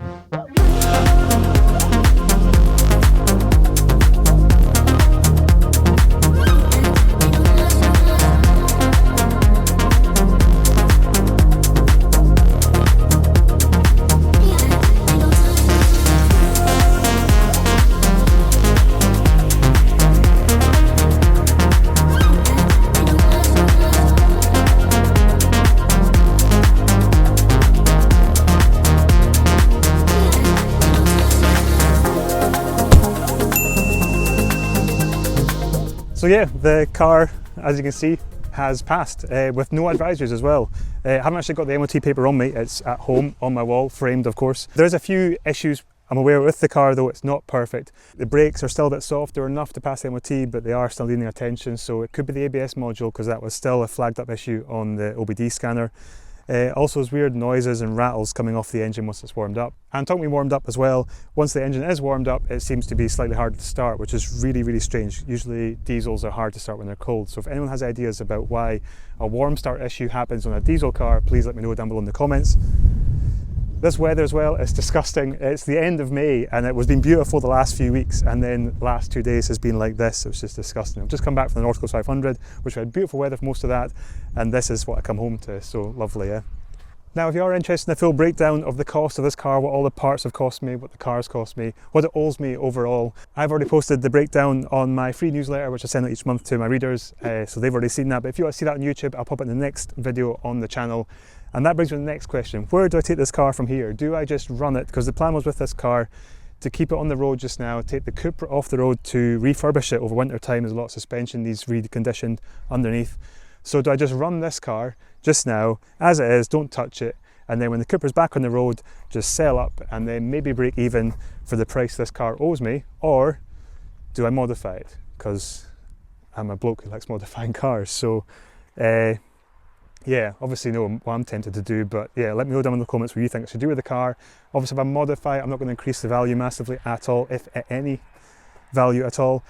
It will just be purely for the satisfaction of driving around the car that looks better than standard. So yeah, let me know what you think I should do. Should I just keep it as is, run it into the ground, or run it until I can get the Cooper back on the road and then sell it as is? Or do I modify it tastefully to keep myself entertained and also make the car look a little bit better than standard as well?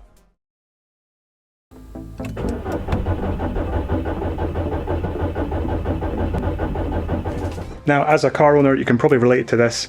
There's these noises that everyone hears and they turn their head instantly when they hear them, such as someone dropping plates inside a restaurant, or the security alarm's gone off at a clothes shop at the entrance to it, and also the noise of someone trying to start their car and it continually turning over and it never starting.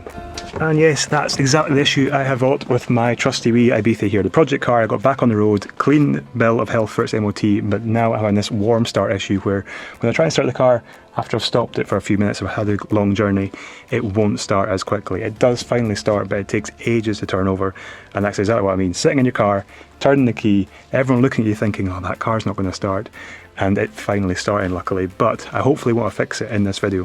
Hopefully this thing here, starter motor, will fix the issue. I've looked into it. I'll explain later on why this might actually fix it. You know, the starter motor on my car is working, but there's a reason it might not actually be making the car kick into life. I have had a lot of help through you guys on YouTube from the last Ibiza video saying it could be the crankshaft sensor or the camshaft sensor. Did replace them, didn't fix it at all, sadly. Still takes ages to start once it's warm. But before we get into this, changing over the starter motor, because that will be the next job in the car, I want to run through a few things that I've fixed on the car since then, niggling issues that were bothering me, and I kind of left it a bit open at the end of the last video and never cleared it up. So the brakes had been spongy since day one, since getting the car back on the road, and the brakes being spongy was, in the end, it was because the ABS module brake system needed bled, and you can do that through OBD11 or other diagnostic tools. You can get the pump of the ABS pump to start pumping as you're doing the brake bleeding at the same time, and this releases the last bit of air that's trapped inside the top of the ABS pump. Otherwise it sits there and it only kind of gets pushed into the system once the engine's running, once you're on the road, and that's why you feel this kind of spongy feeling through the brakes. So that was a massive difference to the brakes. Straight away the brakes now are perfect, really sharp, and there's no more spongy pedal. The rear ABS sensor decided to pack in, luckily just after the MOT, so it kept the fault light off the dashboard until the MOT had been done, and then about a week later this wee sensor packed in completely and I had to get a new one, but I think it was like a 10 quid or something, really cheap, easy to replace as well, and straight away that took the light off the dashboard once it was reset. Now I have splashed out on this kit here, which is a vacuum pump and these gauges as well. Now this was because the air conditioning wasn't working. It's obviously a 17-year-old car, so there's a good chance the air conditioning is not going to be in top condition. But using that kit and regassing it with the correct gas and the correct amount, it is stone cold. It's way colder than my Leon, and even colder than the wife's Renault Kadjar, which is what, 5 years old. Now I had mentioned that the wipers were stuck initially. They'd been seized at the very start of getting the car because it'd been sat for about a year and a half off the road, and the wiper linkage had seized up. So I decided that moving the wiper, as I was trying to use the wiper stock and move them back and forth, a bit of WD-40 would free them up, and it did work. But every time I left the car for a couple of days, it would go really slowly again, it would start to seize up. Turned out the wiper linkage was severely corroded inside, all the wee pivot points stuck together and not moving freely anymore. So I ordered a second-hand linkage off eBay with a motor as well for 30 quid or something, quite cheap, and made sure all those joints were nicely lubricated and free, switched them over, and now it's perfect. Just as a small side note here, whenever you do wiper linkages or wiper motors, you usually have to remove this nut and then the wiper arm. The wiper arm will always be stuck on, so you need to get yourself a wiper puller. The first one I bought, well, basically it was rubbish. So for a couple of quid more, I got this one instead, and it's way stronger and a lot more fit for the job, so I'd recommend this one. I'll leave a link in the description for you. So now for getting this starter motor changed over, and then we'll test to see if it actually works in fixing this warm start issue. Starter motor is just down inside there, so we'll just get off the airbox, the battery, get that all the way, and then we'll get this starter motor off. It seems like someone's been here before because the wee red clip on the electrical plug was broken. Anyway, with the power disconnected, it was time to disconnect the earthing cables. Using this electric ratchet just saves time as we go. Then to remove the two long bolts that hold the starter onto the car, one up on the top and one underneath. These were really tight, so I used a beefy impact wrench, and this was used to break them free. Then I just dropped it out the bottom of the car. So there we go, the old one off versus the new one, nice and shiny. We have 10 teeth on the end here of the starter motor on the new one, and we have 10 teeth on the old one, so they match up perfectly. But even if these don't, you can get different numbers of teeth on these starter motors. It doesn't actually matter because it gets offset, so the centre of the shaft gets offset depending on the number of teeth that's on the cog, and that then makes sure that it matches up inside the engine alright and there's no issues.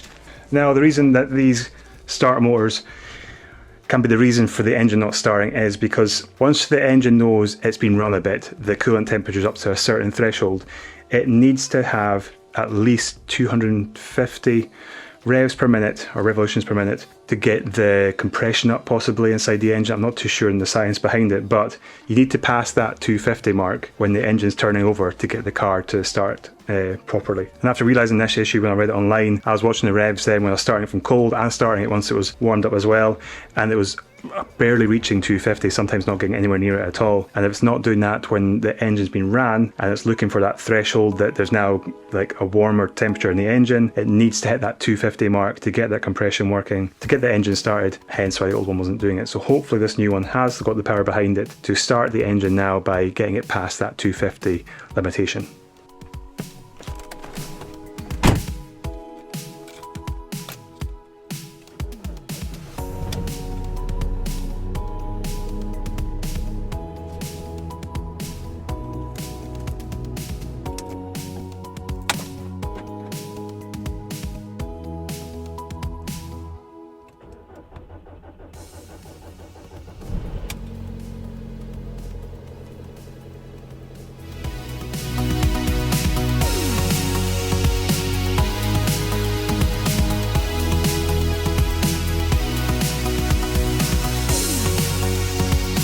I'll keep saying it in all my videos, these things are brilliant, honestly. Saves you rattling your hands going backwards and forwards with a ratchet. This just does it for you. You put it in, you click that button, and it's just saves so much time. This was reasonably cheap as well. I'll leave a link down below in the description if you want to get one yourself, because yeah, this has saved me so much time when it comes to working in a tight space and you can't quite get a lot of movement with the ratchet. You just put this in instead and it either tightens or loosens bolts and that's super quick. So, the moment of truth. It's all back together. Has the new starter fixed this issue?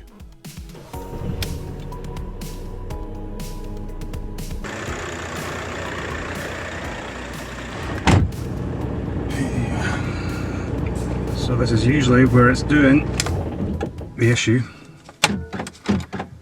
So the engine is, although it's not showing warm, the engine's warm. So normally when I start the car now, after being stopped for a few minutes or even just a few seconds, this would take a few seconds at least to start. Straight away, into life, no bother at all. So now I can confidently start the Ibiza in a crowded car park once it's warmed up, and it will start no bother and not continually turn over like it used to. Thanks everyone that has suggested other problems that might be, and I did try that as well, and they were the best ones to try first because they were the cheaper options, so I do appreciate everyone's help beforehand. If you are missing content on the Leon, it does still feature on the channel. It's just I've had to get all these wee niggling issues sorted in the Ibiza to make sure I've got confidence in driving the car day to day. Now it does make sense that I just sell the Ibiza now and try and get some money back that I've spent on it and just maybe put that towards something else. But as always, I couldn't help myself. Quick glance down there. Yes, there's a few boxes there for the Ibiza, and that will be coming in future videos. As any car enthusiast will relate to, I couldn't leave this car bog standard. The 17-year-old Ibiza had to be a car that when I locked and walked away, I would turn back and look at.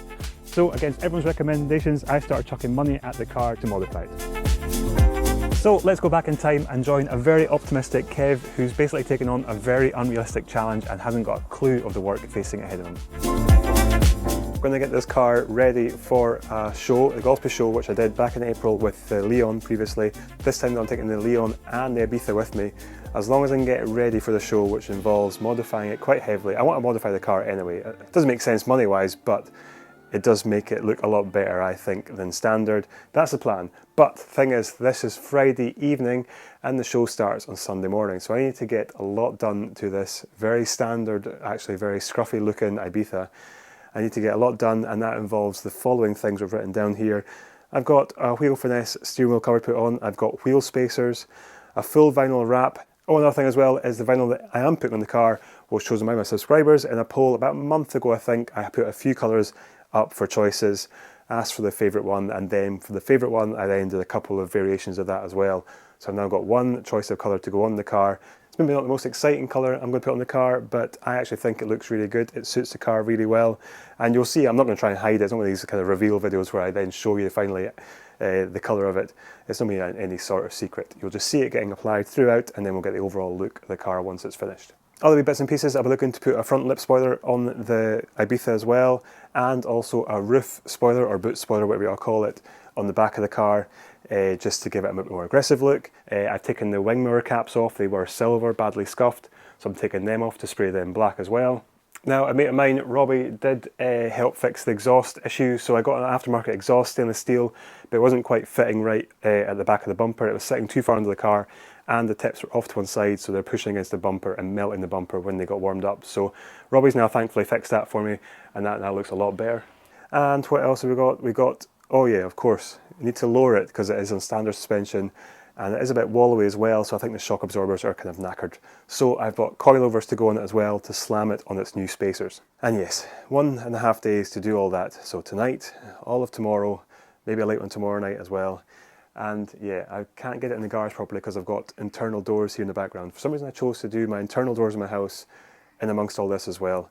Yeah, not the best idea. But on a positive note, I have got a fridge full of energy drink and beers as well to keep myself motivated and going, as well as some cold symptom stuff as well, because yeah, if you can't really tell, I'm a bit choked up with a cold.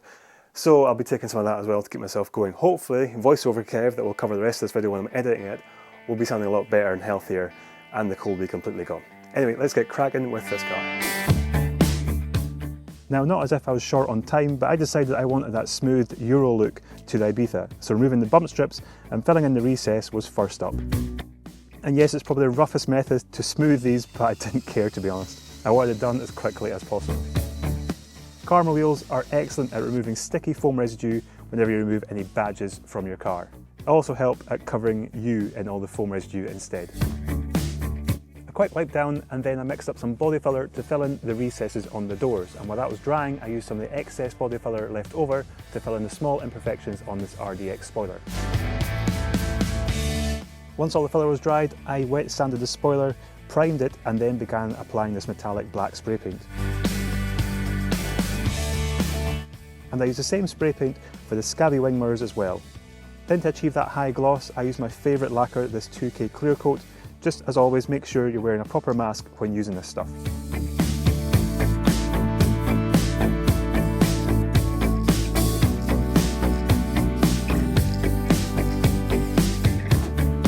And I think they look pretty good. So once that was done, I went inside to organise dinner for the evening, and then came back out in the pitch dark to clay bar the whole car.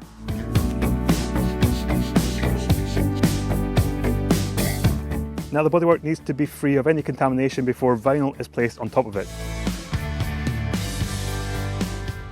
Oh, and there's the test piece of vinyl on the rear door, as I wanted to check the colour was right for the car before I bought the rest of it. So time to open up this roll of vinyl and get started. And I decided to go for what I thought would be a reasonably easy panel, the bonnet. So let's join me on the following morning to see how it actually went. So what you might have seen last there was me starting on the bonnet, wrapping the bonnet first. And can I just say now, I'm not going to show a full process of what I'm doing for wrapping the car because I'm no expert, I'm no professional at all. I've kind of seen loads of videos. Yanamize obviously does it professionally on YouTube. And I kind of thought, you know, I've seen enough now to know how to do it and it should be no bother, but it's a different story altogether, let me tell you now. I'll put some B-roll clips of what I have done so far on the car. Done bonnet, front wings, the roof, the boot, and the two driver's side and rear driver's side door as well. So they're all done. I have taken the rear bumper off now, which you can see is just sitting here. And I've still got to sand the doors down on the passenger side before I start wrapping them. I have done all the wee door handles, bits and pieces, so at least that's that taken care of. But yeah, this is really, really hard. Respect to anyone that's done a DIY job of wrapping the car themselves. You'll know yourself how hard it is. I wasn't giving it enough thought to what a big job this was. So I don't know if I'm going to get the car lowered for the show. I don't know if I'm going to get the car itself down to the show. It's 6 o'clock now, so basically 12 hours from now, I'll be heading off down to the show with either both cars or just the Leon, because it's the same as last time. This is like deja vu. I left at the last minute to do the Leon, and it was a mad rush and a late night and like 3 hours sleep before I went off to the show that morning. So I'm doing it again with the Ibiza. And it's my own fault really, because I had plenty of nights like the last few weeks where I've just sat in the house, scrolling through my phone, sitting watching telly, being totally lazy. Don't know if you do this yourself sometimes, and you're like, you know in the back of your mind, I should really go out, do some work in the car and get myself ahead for nights like this, but no, I just didn't bother, and now I'm paying the price for it now.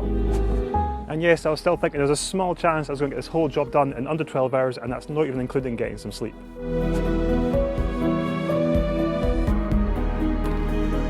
So I cracked on then with trying to smooth out this rock solid body filler. I then slapped on some tiger steel onto this Boy Racer spoiler and secured it with a little bit of masking tape.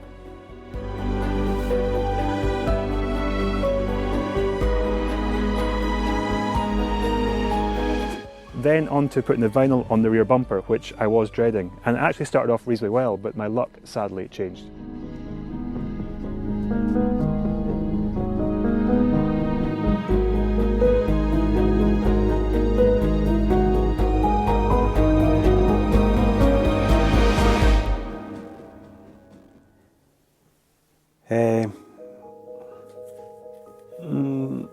Generally fed up now.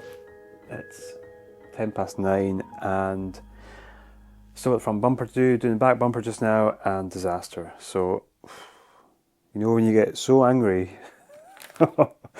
Anyway, I'll show you. Pretty much done maybe 2/3 of the bumper. Just this bit up here has been a pain in the arse, and heat with my fingers underneath, just went and burst a great big hole in it. So I still had that side to do, but yeah, I'm just generally fed up now. I don't even know, like, this bumper is so difficult. This is a back bumper as well. It should be a lot easier because it's just one curved surface, whereas the front's got all the wee alcoves and stuff. But I'm generally fed up. I really am. I don't know what I can do with this. I've just wasted a massive piece of vinyl for this, and I'm going to stuck a hole in it. I don't think there's any way to rescue that at all. So, yeah. This looks like I'm not making the show tonight. There's no way I'm going to get a new piece on here, then the front bumper done, then put the splitter on, then put the spacers on. Like I said, suspension's not getting done. So this will be a work in progress over the next few days. But I think I'm just going to call it a night. Generally pissed off. Yeah. I'll catch you later on. So fast forward a few days after the Golspie show, I've been now thoroughly watching loads of YouTube videos on doing rear bumpers, especially ones from CK Wraps. Techniques they shared on their YouTube channel definitely helped me apply the vinyl way better the second time around. Still not brilliant, but the main thing is there was no holes this time. I also quickly wrapped the wee fiddly components of the front bumper. The front bumper itself I wrapped off camera in case it went wrong.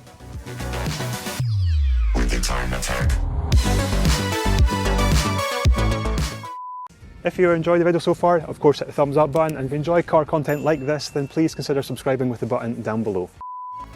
So we're now nearly a week into this project. I think the last time you saw me on camera I would have been in a foul stinking mood. That was about 5 days ago on Saturday evening when I put my fingers through the wrap. Anyway, we're a lot further on. I don't know if you can see there in the distance. It's got dark outside. It's crazy how dark it's getting now. Summertime's kind of pretty much gone and it's getting dark super early again. But I've wrapped a lot more of the car. You've seen a lot of the clips probably already. I've now wrapped the front bumper as well, which is sitting outside. But we're going to take it inside and I'm going to fit the front splitter to the bumper because I think it'll be easier if I turn it upside down here inside the garage and fit it there. And then we've got 2 more doors left on the passenger side and then the rear arches, which also incorporate the bits of the roof, the side above the doors, if that makes sense. So the pillar goes up the side of the windscreen, across the top of the doors, and then down the rear arch. So that's got to be done as well. So we're getting there, and I'm really pleased with the wrap. But as I'm getting better now with wrapping, I'm finding that these later on panels I'm doing a lot better quality. I'm looking back at the first panels I did in the car, and now I'm not happy with them because the quality of the finish isn't as great, and I've made mistakes and stuff. So yeah, that's the other thing as well, is how much of this wrap is actually left. It's really hard to tell when it's on a roll like this how much of that wrap is actually left, as in full lengths. Yeah, this could be pretty tight, and I might have to be ordering some more to finish the car off. I'm not sure yet. So I fitted plenty of front splitters over the years before the cars, but I wouldn't say I'm an expert, and if you want to follow this procedure yourself, that's at your own risk.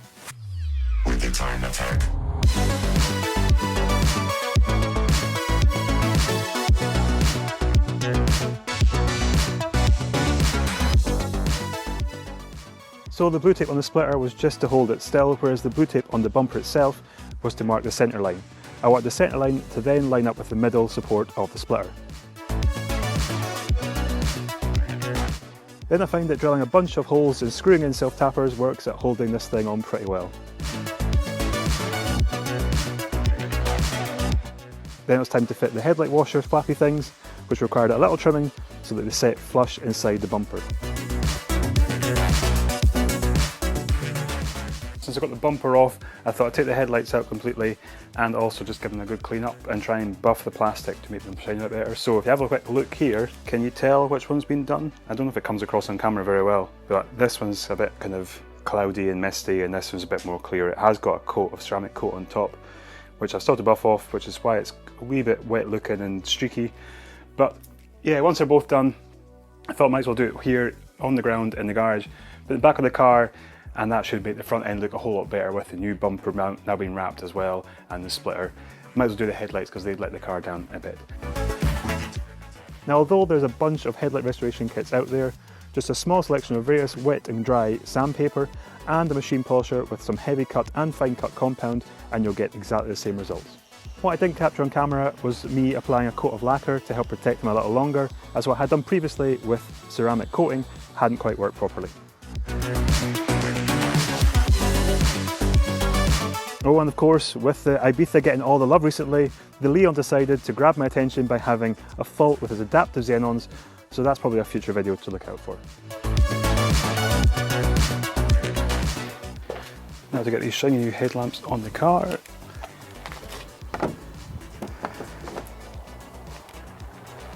And there you go. Of course, I don't want to show you too much of the car because it's going to be a final reveal at the end with the car all finished off. Front end's looking loads better now though. I'm not sure about the number plates around it. It's black, but it's kind of faded black, and it's got a lot of marks from the old plates that were on it before, so I might just put a bit of black vinyl wrap over that just to make it look better and tie in with the splitter as well. Once of course the suspension's on and it's a lot lower to the ground, the splitter will look way better as well when it's just kind of skimming the tarmac, so to speak. I forgot to say actually that I'm going to just bin this bottle of ceramic coating, just as cheap stuff for a tenner online you can get, and this one's been open for a number of months now. I used it for the brake calipers and I think the wheels on the Leon, and at a time when it was a fresh bottle it worked perfectly. It flashes off really quickly so you can just then buff it and it's nice and smooth and dry, but this time on the headlight it was just leaving this really nasty sticky residue, so I had to kind of remove that by buffing it off with the machine polisher. Then I had to resand it, then I had to machine polish it again, and it's looking 10 times better. So this just now is going straight in the bin.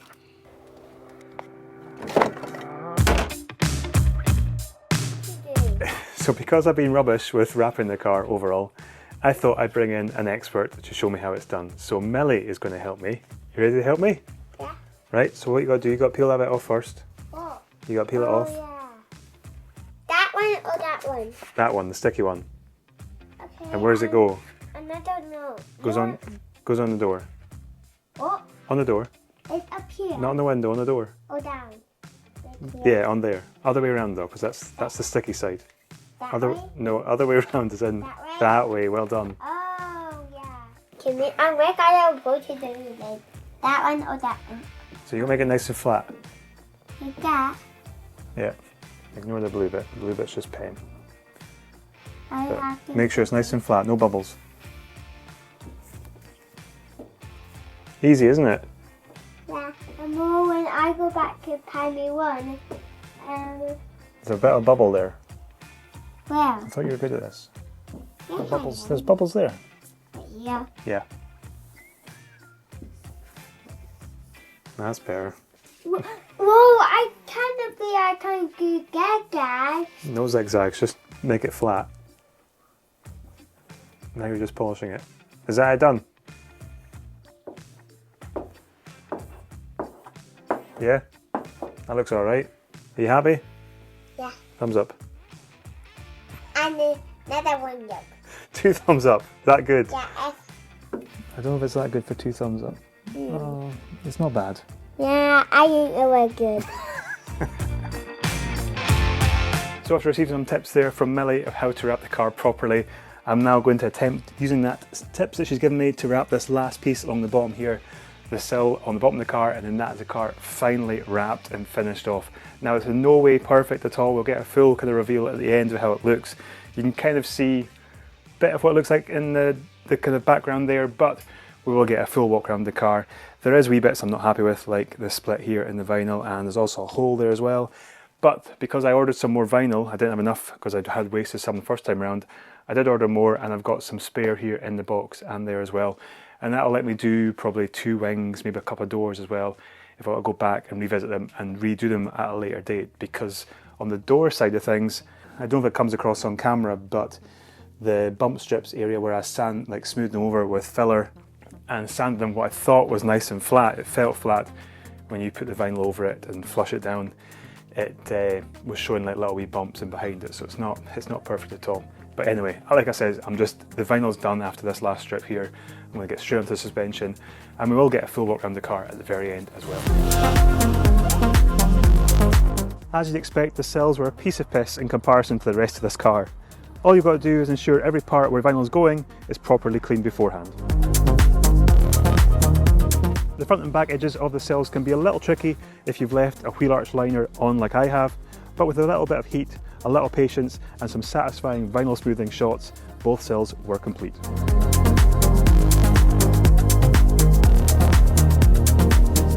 To summarise this next part, I was basically just showing how expensive vinyls behave with heat and how much easier it is to use in comparison to eBay vinyl. My conclusion simply was to save up that little bit extra money and buy the good brands of vinyl instead.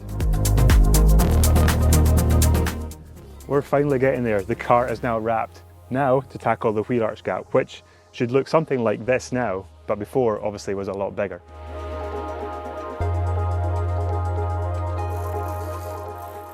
Now I could go into detail with taking Ibiza suspension apart, but it's pretty much the same as the Leon, which I did in a video ages ago on the channel. Everything came apart fairly easily as I took it apart a few months ago to fit new strut tops. And that's basically the only reason I'm disassembling the shocks and springs. I want my 4-month-old strut tops back. It's Stance Plus coilovers that are going on the Ibiza today. Yep, leave your thoughts in the comments. I know there's better ones out there, but I just wanted cheap and cheerful, and the standard shocks on the car were knackered, so I definitely couldn't make the car ride any worse than it already was. Fitting them is, as you guessed, the reverse of removal, and when dropping a car suspension this much, you'll probably need shortened drop links as well. This is because you'll find the drive shafts will be hitting the anti-roll bar, and these ones I've got here work perfectly and can be adjusted in length as well. The back coilovers are even easier. I literally had done them in 25 minutes, and that was the car done. Or, so I thought.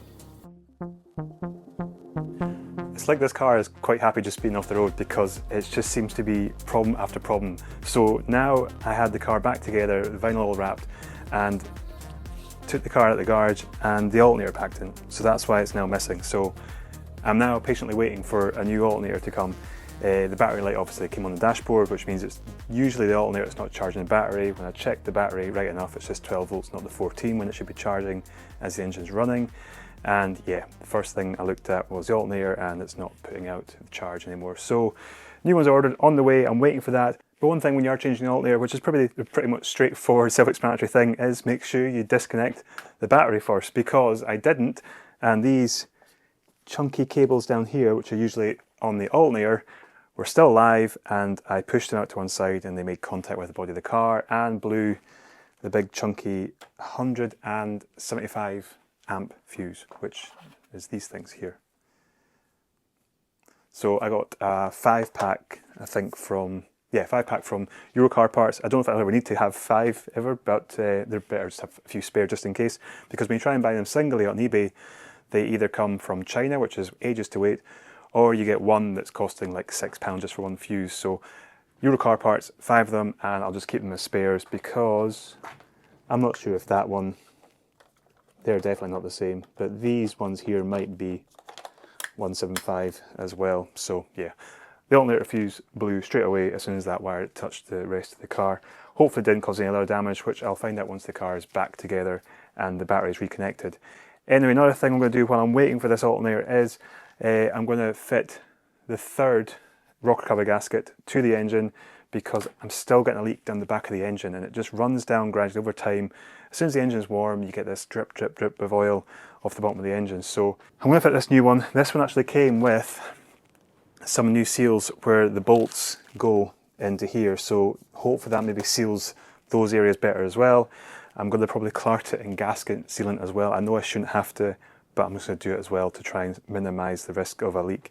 It must be down the back somewhere, because down here is where I can't see, and that's where I'm definitely getting oil down the back of the engine from this area. The front is completely dry, but because the way the engine sits rocks back a bit, I imagine that's where the oil kind of rests against that gap and just gradually seeps out once it's warmed up.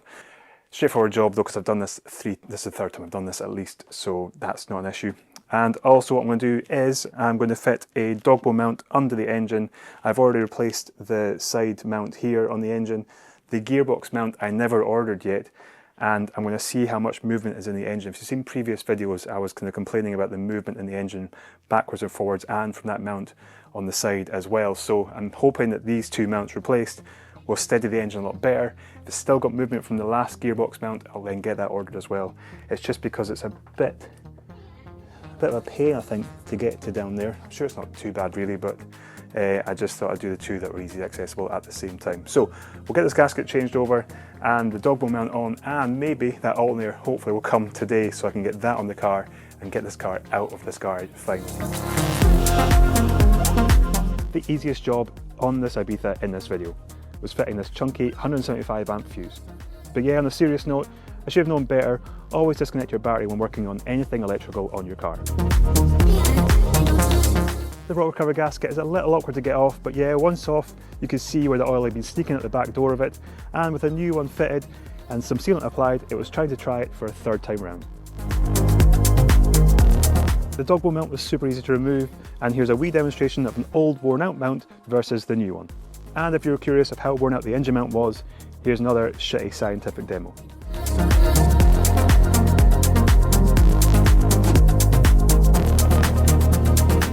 Now, while I was lying under the car, guess what turned up? See the smile on my face? I'm a happy man. Guess what's arrived in the post this evening? I feel like we should play that, you know, that kind of angelic, heavenly choir music, you know. Nice. Well, it looks actually like a new alternator. It's supposedly on the internet, on the eBay, it was listed as potentially new, but had to still be listed as used, because it was sat on a shelf. Hadn't been used as far as the owner was concerned ever, but just didn't have a retail box. Anyway, alternator there. Old one here. That has a sticker, Bosch sticker on top, does have Bosch written there. It looks the same layout on top. This one doesn't necessarily have a sticker on there, but does have Bosch written there as well. Same layout as well, so shouldn't be an issue with that. Get that on the car. Forgot to say as well that while the alternator was off, it gave me good access to the thermostat, which is here, so I've replaced the thermostat as well. The car was never getting up to operating temperature, so usually the culprit for that is a faulty thermostat, and it's pretty straightforward to change once you get the alternator out of the way. If you don't laugh, you'll cry. Yep, you guessed it. After holding it there for a few seconds, I realised it didn't fit. I'm fed up. I didn't even bother checking, because I generally thought, I just looked at the top where the connections went, I generally thought it was the same alternator. And as soon as I put it down towards there, I knew, yeah, it's not. It's completely different. It's got these bits up here are a different distance apart than these bits. There's 2 down here, my one, and this one only's got 1. It's the wrong one. I'm going to go and check back the listing. I'll let you know whether it's my mistake or the person that's listed. I'm sure the part number for my original alternator was listed on the listing with other part numbers, you know, when they list a whole bunch of part numbers saying it's cross-compatible, whatever, but yeah, back to the drawing board. And yes, it had been the correct part number, which meant the seller kindly refunded me in full for the alternator. While it was being refunded, I ordered and received a refurbished alternator, which I fed out in the dark a few days later. Dear society, you suck. Say no, I'm not like you. And that worked. I was done. You should go and get out, I'll make you regret it. Someone like you should worry about. Maybe it's you who's upside down, and I'm not like you, I don't think that you get it. Ooh.